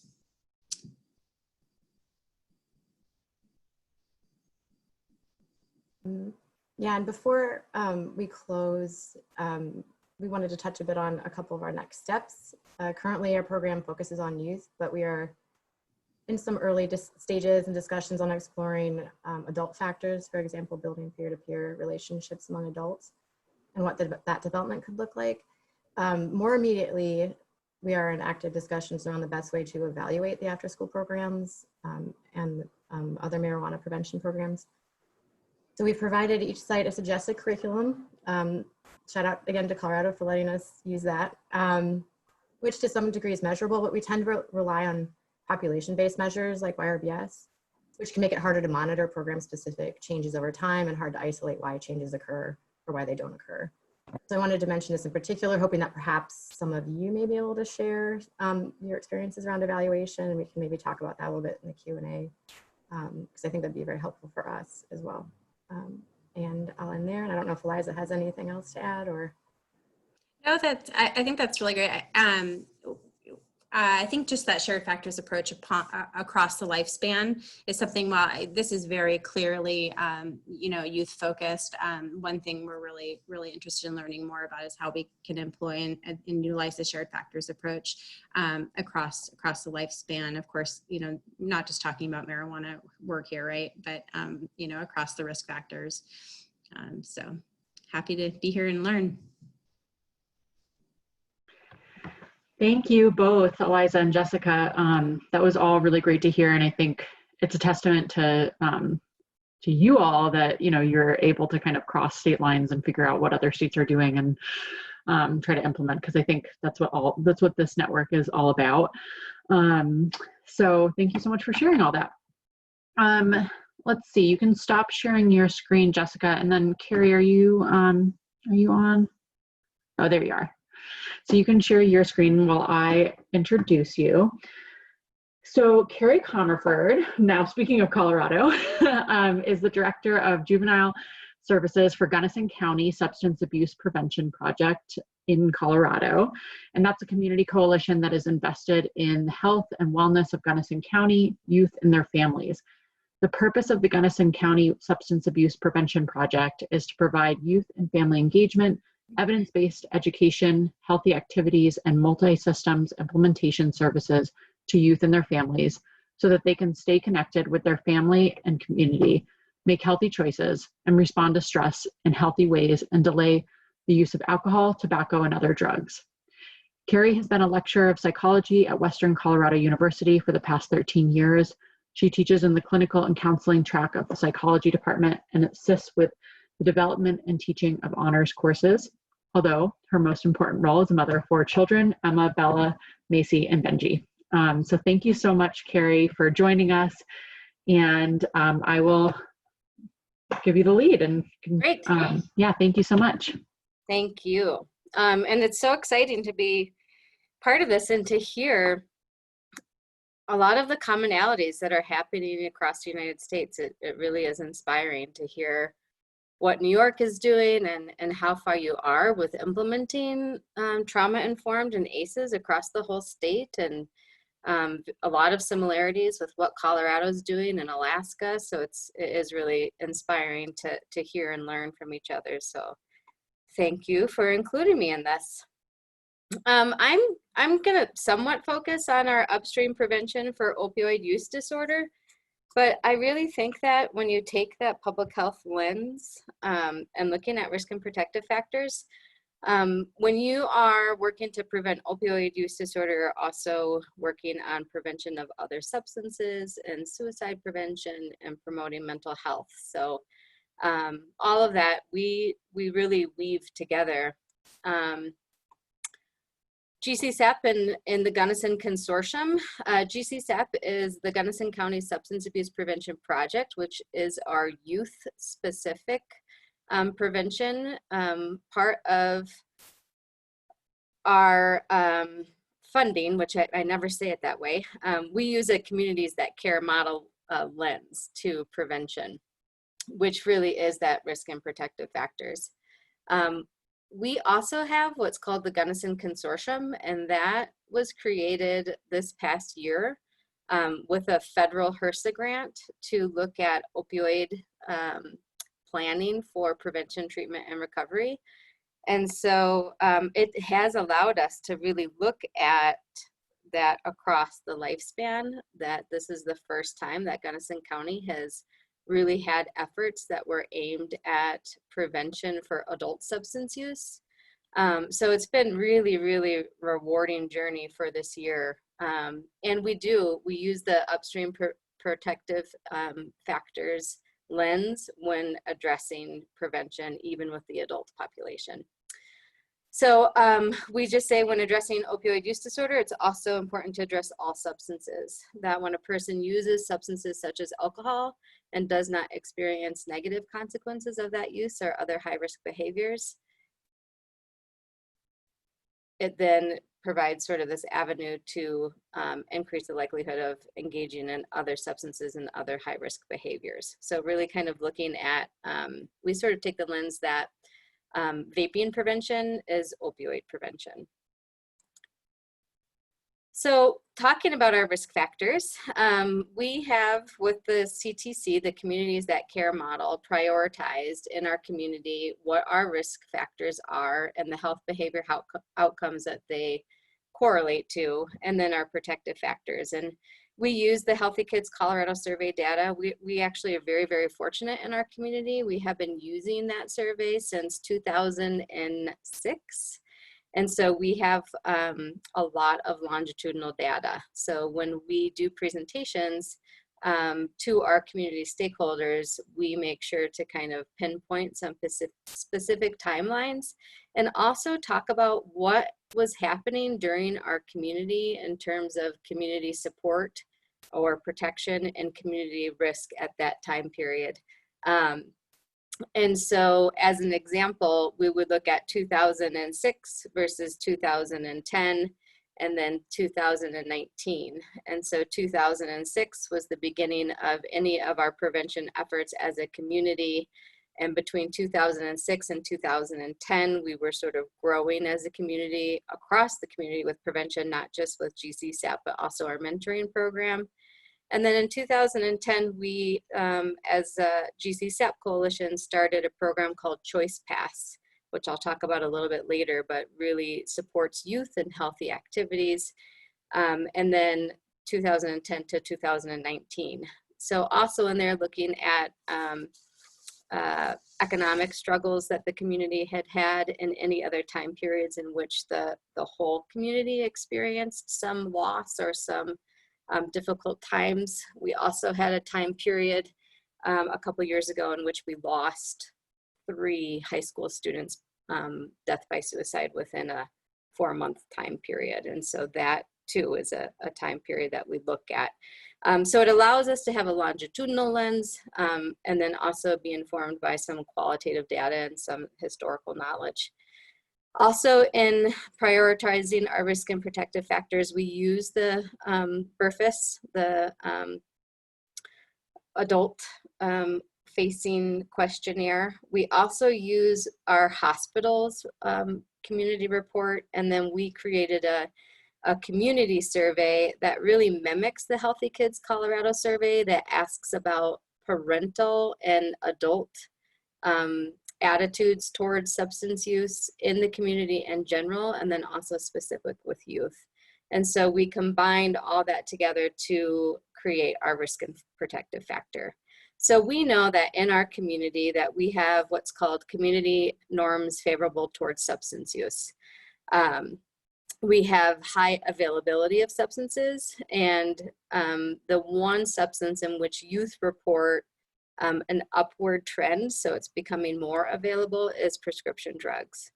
And then we have something that is technically called extreme economic deprivation, but we use the lens of toxic stress in our community. And this was really came out of a resorts community meeting that many of our communities that share similarities, where we are rural, we have ski resorts, we have a lot of second homeowners, and then a lot of poverty. So a lot of wealth, a lot of disparity, a lot of pockets of poverty. And what we all shared were concerns with mental health, high substance use rates, high suicidality, especially in our middle adult population, housing insecurities, economic insecurities, and that really led us to identifying extreme economic deprivation and toxic stress as one of our risk factors. And that has then led us into really some great initiatives of educating our community about the impact of toxic stress and adverse childhood experiences on brain development and increasing risk potential for negative health outcomes. So some of the behaviors are binge drinking, high availability of prescription drugs, and then we have seen a trending upwards of youth who are reporting more days than not feeling sad, hopeless, and then also suicidal symptoms. So I think this is something that I have been needing to include in a lot of our grant funding and just our communication.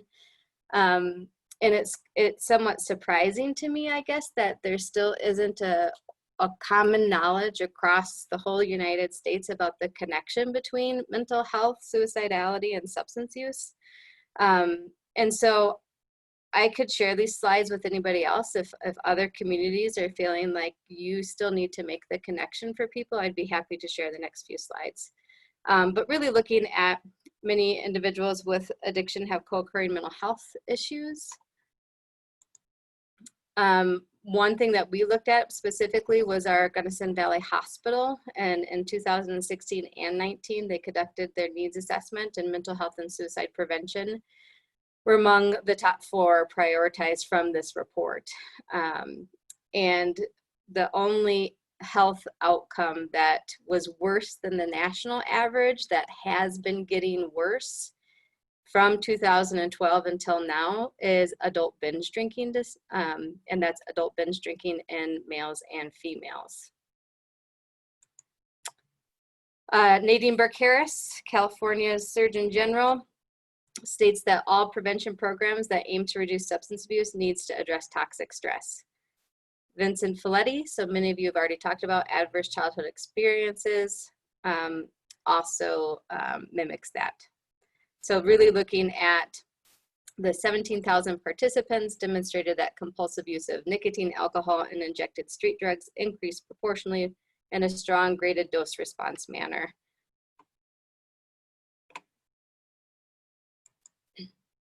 And then really just one other point, that if others feel like they want to use this, I think it's really beneficial to help make those connections. That a person with 4 or more ACEs on the 10-point assessment is 5.5 times as likely to be dependent on alcohol and 10 times as likely to use intravenous drugs as a person with 0. So really anybody trying to prevent youth from developing dependencies to substances needs to understand the impact of exposure to early adversity. So and I'm going to kind of focus on are addressing toxic stress as our risk factor, and then promoting protective factors in the community. And then at the end, I'll just talk a little bit about how we berated funding in order to do that. But really, this is a upstream prevention strategy for building support for family-friendly business practices. So our hope is that through this, we create an understanding in our community, and I really liked, Lisa, your terminology, the trauma-informed community, because the goal is to create an understanding of how toxic stress and the adverse childhood experience impacts young people in order to really support family-friendly business practices that maybe will help with maternal and paternal leave, that will also, not only from a young child standpoint, but also once the children are in middle school or high school, also knows the importance of allowing for time for employees to go to their basketball games and their baseball games, and that being that positive adult in a child's life is so important. So here's sort of what we started doing, that we held a community meeting, and we made invitations that we hand delivered to some of our key stakeholders, like our OBGYNs, the manager of our bus barn, because we know that bus drivers are this untapped resource, that they have this interaction with kids on a day-to-day basis during the school year. And they are not looked at as authoritarian, and they often have those connections with kids, same with our janitors. So our larger coalition, our police department, but then some very specific targeted, and we gave some basic information about what is toxic stress and what are adverse childhood experiences, why it's important for us as a community to understand them, and then we had a brainstorming of how can we address this in our community, and what are some short-term and long-term goals. At that meeting, we gave out the book, The Deepest Well, and it is a fantastic read. It's by Nadine Burke-Harris, and really talking about the health connections between early childhood adversity and health outcomes. And we gave out about 15 copies, and the goal was to read the book and pass it on to somebody else, so that we were creating some understanding. We showed a documentary called In Utero, and that also, it talks about epigenetics.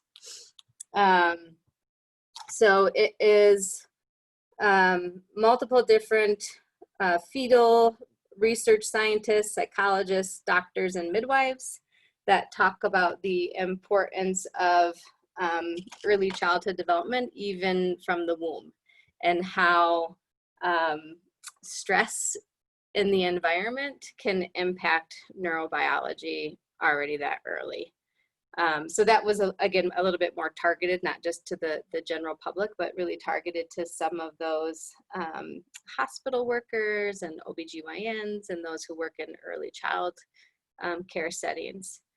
We then started a humanizing addiction media campaign, and this really kicked off as we were, that says 2020, but that is not correct, so 2019.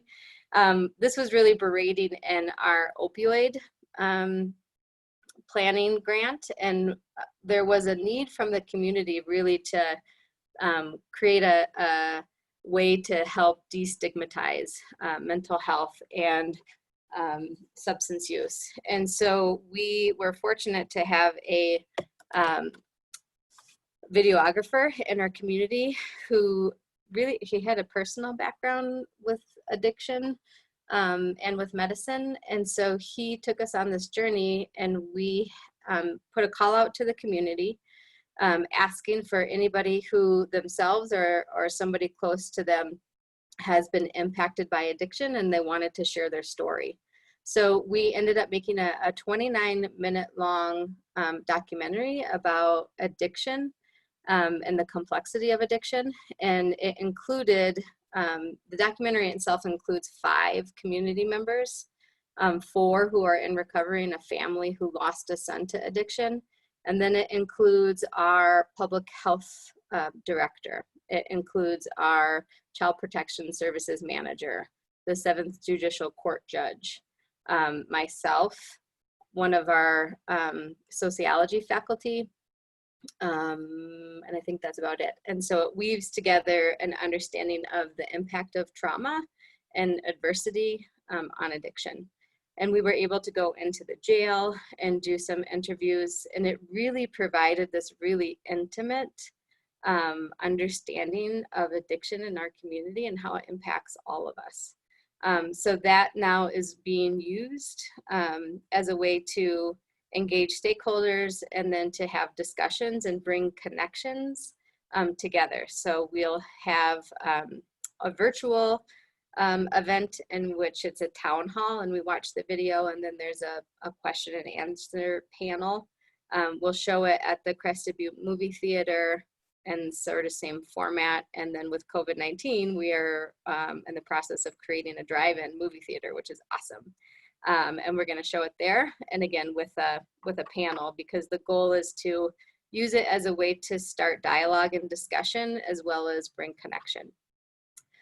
We were able to work with Jessica Pfeiffer to host a neuroscience course that's been online that really talks about the impact of toxic stress and adversity on memory and stress response, particularly for the school. But we had 40 slots and we opened it up and we filled all 40 slots. And it's the school and probation and child protection services and physicians. And so I really feel like it's this just been building and building and building, that we're kind of creating that environment that is open to understanding. Parents and community messaging about COVID-19 and really looking at alcohol consumption at home. So rethinking drinking during COVID-19 and what we're demonstrating for our kids. We've done a lot of education on early childhood brain development and toxic stress and substance abuse in our early childhood as well as middle and adolescent time period. And then we work with our suicide prevention. We have this 3-pronged approach where we do a QPR, assist training, and safe talk.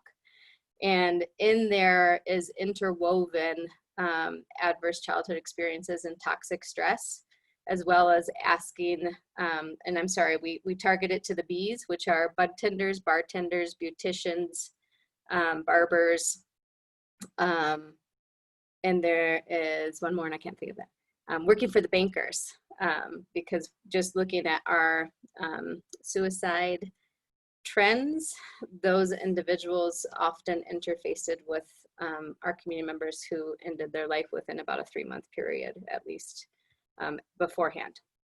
And so really weaving in excessive alcohol consumption information to that population, as well as toxic stress. And then almost all of our bartenders in Crested Butte have been trained on Narcan and naloxone administration and overdose recognition. So our next step is we are identifying a screening tool that's informed by social determinants of health and ACEs, and that will be used in juvenile services first, that anybody who comes into diversion or our FAST program, we will start to screen for toxic stress and some psychosocial stressors, and then try to increase interventions. And then we wrote it into our implementation grant to address risk potential at all medical organizations before somebody is prescribed an opioid. And then protective factors. So our protective factors, positive youth development is our big protective factor that we're addressing. And we're also looking at building connection and belonging. So similarly to how Alaska talked about those trusted adults and that sense of connectedness. So family-friendly sober events, family-friendly business practices, youth space, so identifying space in our community that is already open and finding ways to have them encourage youth to be part of that space. Our Choice Pass program follows the social development strategy. It's open to all youth and their parents, 6th through 12th grade. Youth make a pledge that they're not going to use substances for the year. Parents make a pledge to the youth that they are going to be there to talk to them about difficult subjects and help them navigate this time. parents then have to attend a parent education that often talks, some of them are about adolescent development, some of them are about mental health, some of them are about the correlation between sexual boundaries, consent, and substance use, and toxic stress is woven into all of them. And then we have a youth mental health initiative. And this is a newer initiative, and we have a team of 6 in Crested Butte who've led this, high school students, and they are working with us. We have 3 different mental health providers that are providing 2 free visits to any youth 12 years old or older. They are not the start of a mental health visit or starting as a client, but rather to address what's going on with the youth within 72 hours and provide some skills in coping. And then if they need ongoing mental health services, to either then continue those services or connect them to somebody else. And then I just wanted to put Jessica Pfeiffer's quote that your history of connectedness is a better predictor of your health than your history of adversity. And we often say that risk factors are not predictive because of protective factors. And then this is our berated funding. So in order to do all those initiatives, we really berate a lot of these different funding sources. Communities that care is our risk and protective factor lens. It is the framework of our whole coalition, and it is what we use to do most of our coalition work and to address those protective factors and the risk factors. Rural Communities Opioid Response Planning Grant, our Colorado Department of Transportation CDOT grant is aimed at decreasing excessive drinking and increasing awareness of social hosting ordinances. We have our Daniels Fund funding, and that helps to support the Choice Pass program. And then System of Care and Collaborative Management also are very trauma informed and are helping with the neuroscience and the increasing the understanding of toxic stress.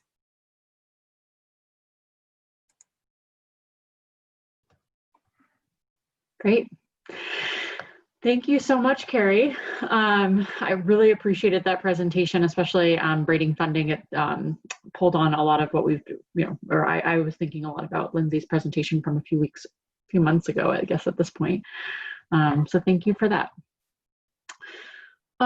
Before we get into the Q&A, I just wanted to say one of the things that I really appreciated personally about Carrie and Eliza and Jessica and Lisa's stories are just how varied these journeys are and finding effective ways to implement the shared risk and protective factors approach and prevent substance use in their communities. So it was really informative to hear examples from all of them. But I want to open it up for the next 10 or so minutes, 10, 15 minutes to hear from all of you of any questions you have or anything you want to share. I know, Carrie, you might have to hop off in a couple minutes early, which is absolutely fine. But if you have questions for Carrie, you should throw them out there now. So feel free to unmute yourselves or type into the chat box thoughts or questions.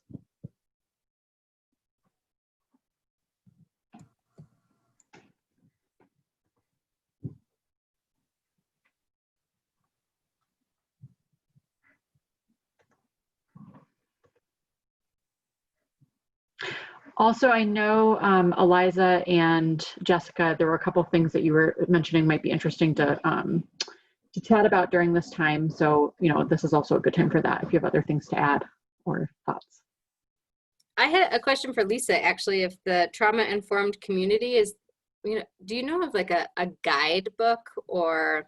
I can actually send you an organizational manual that they have. So that community is actually on the western part of New York State, and that's where Buffalo is located. And SUNY Buffalo actually has the trauma-informed, the Institute on Trauma-Informed Care, and they do a lot of work with a lot of different communities to actually implement this approach. And it's really based on a lot of doing community readiness, organizational readiness, individual readiness. So they're a really wonderful resource that we work closely with. We actually fund them as part of the AIDS Institute where I work. We fund them to provide the training for all of the organizations that we fund, and many of our counties too. So I can certainly send a manual to you. Absolutely. If you, I would love that. Share me, if you, maybe you could give your email address to Kate, and Kate can share it with me, and then I can send it to you. Yep, I'll just put it here too. Okay, cool.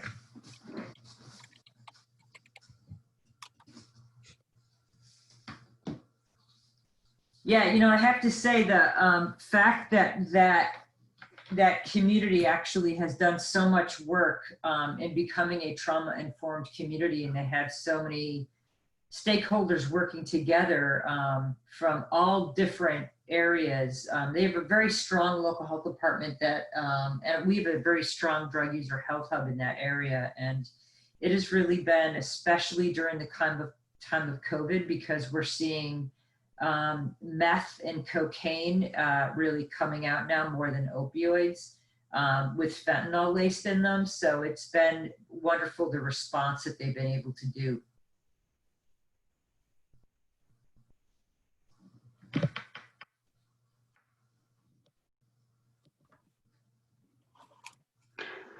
Okay, so we have a question from April for Carrie.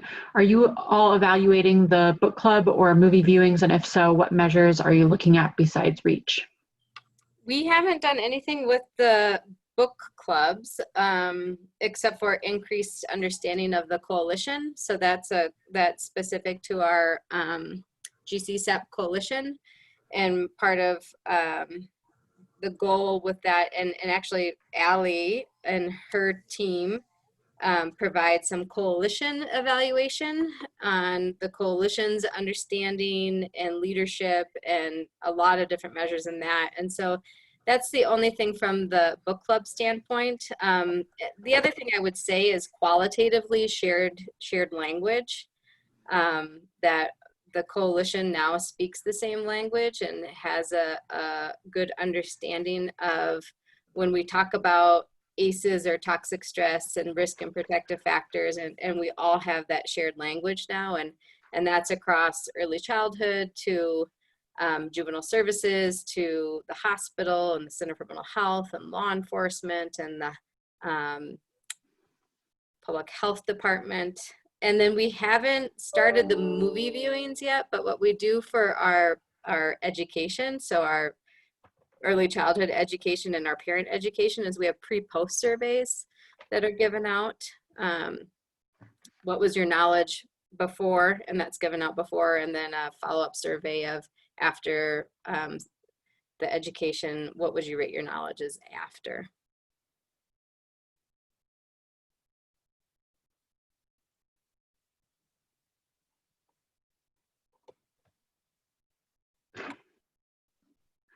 Thanks. And I know Michelle had a question.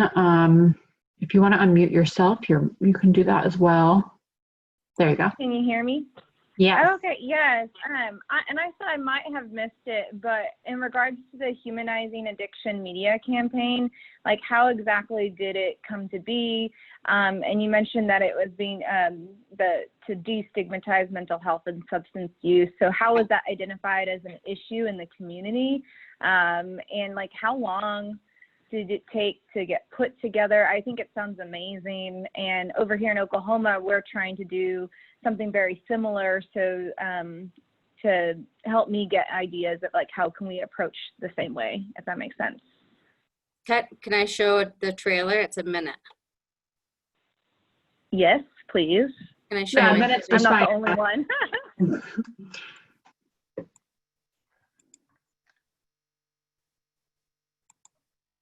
Oops. We can also share these things out as resources later on the website. Can you see it? If we want to stop addiction in this country, we've got to get to the root of the problem, which is emotional trauma. For the most part, kids are not going to get help until they hit rock bottom and seek help. Locking up drug addicts was not working. First time I did meth was when I moved in with my biological dad at 16. Once they go over to the other side, there's no going back. You see the negative relationships and the fighting, and I had never been away from my kids before. Realizing that I could potentially lose them forever is something that terrifies me. The people in this room and outside of these rooms help keep me sober. It's okay to ask somebody if they need help.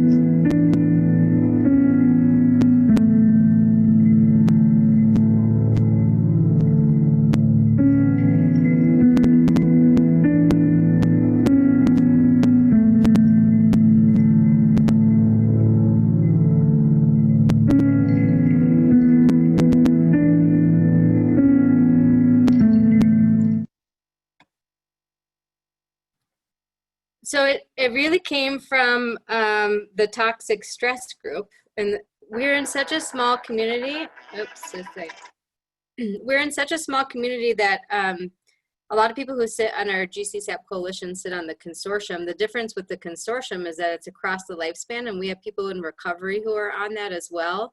And then we also have people from our cancer living journeys and Tough Enough to Wear Pink and hospital and the pharmacist, and so different players at that table. And so a lot of them already had that knowledge of understanding toxic stress, and it really came from the hospital, our peer support specialists and mental health, that in order to help our community, people have to be okay getting help.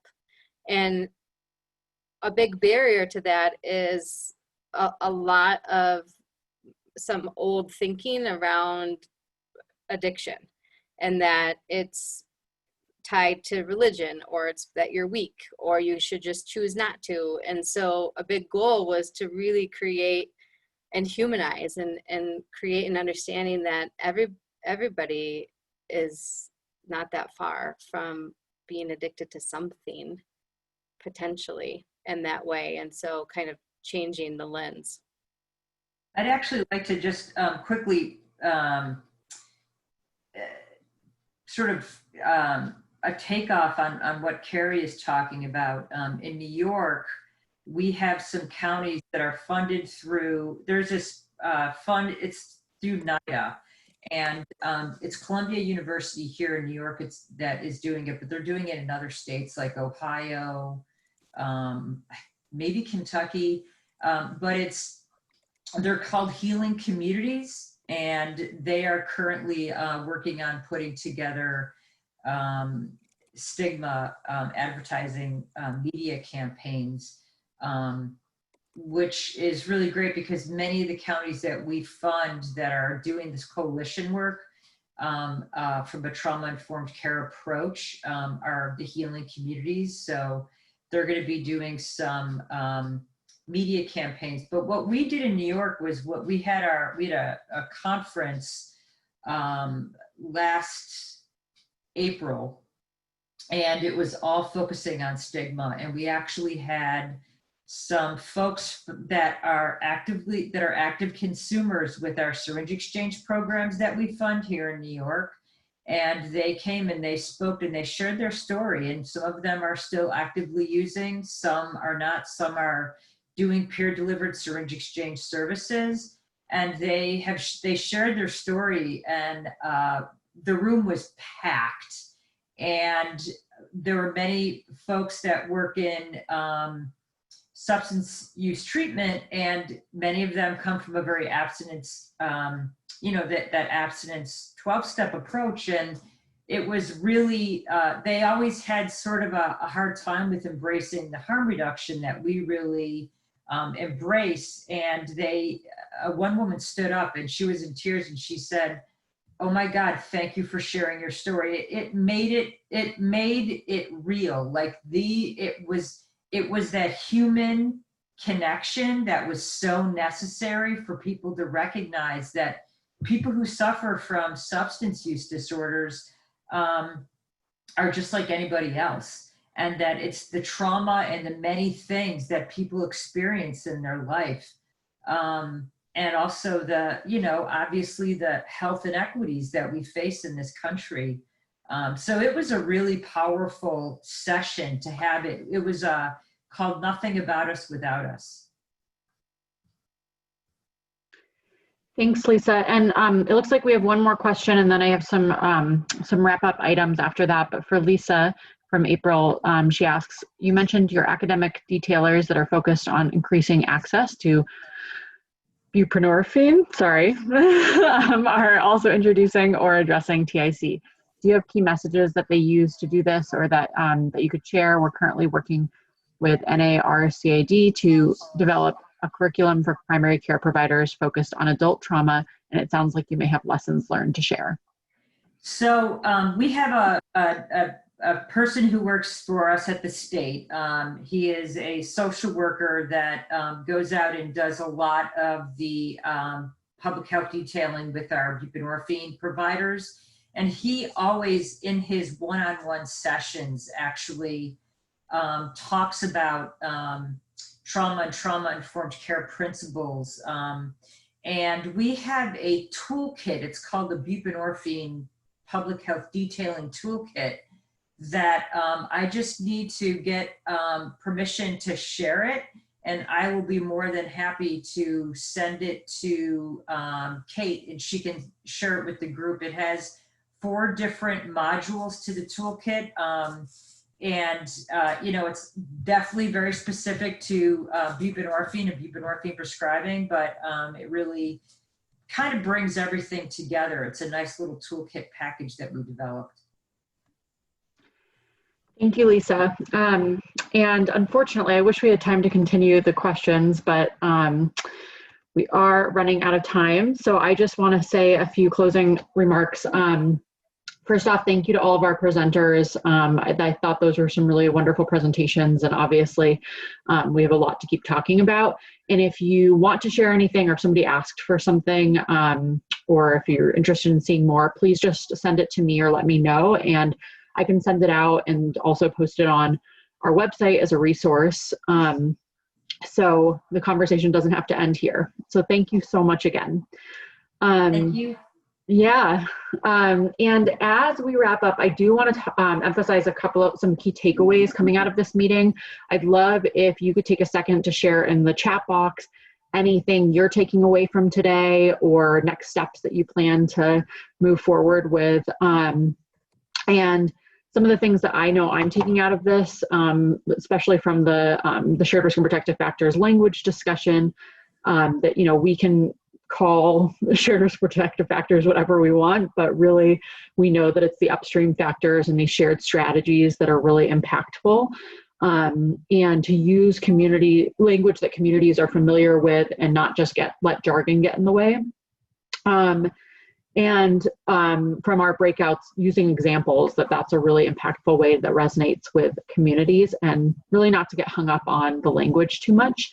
And then the big thing that I took away from our panels that seemed like a theme that crossed all of them was to meet partners where they're at, and really to talk about all these priorities and how they come together and cross a lot of issues, and that we can't use a one-size-fits-all approach with any community.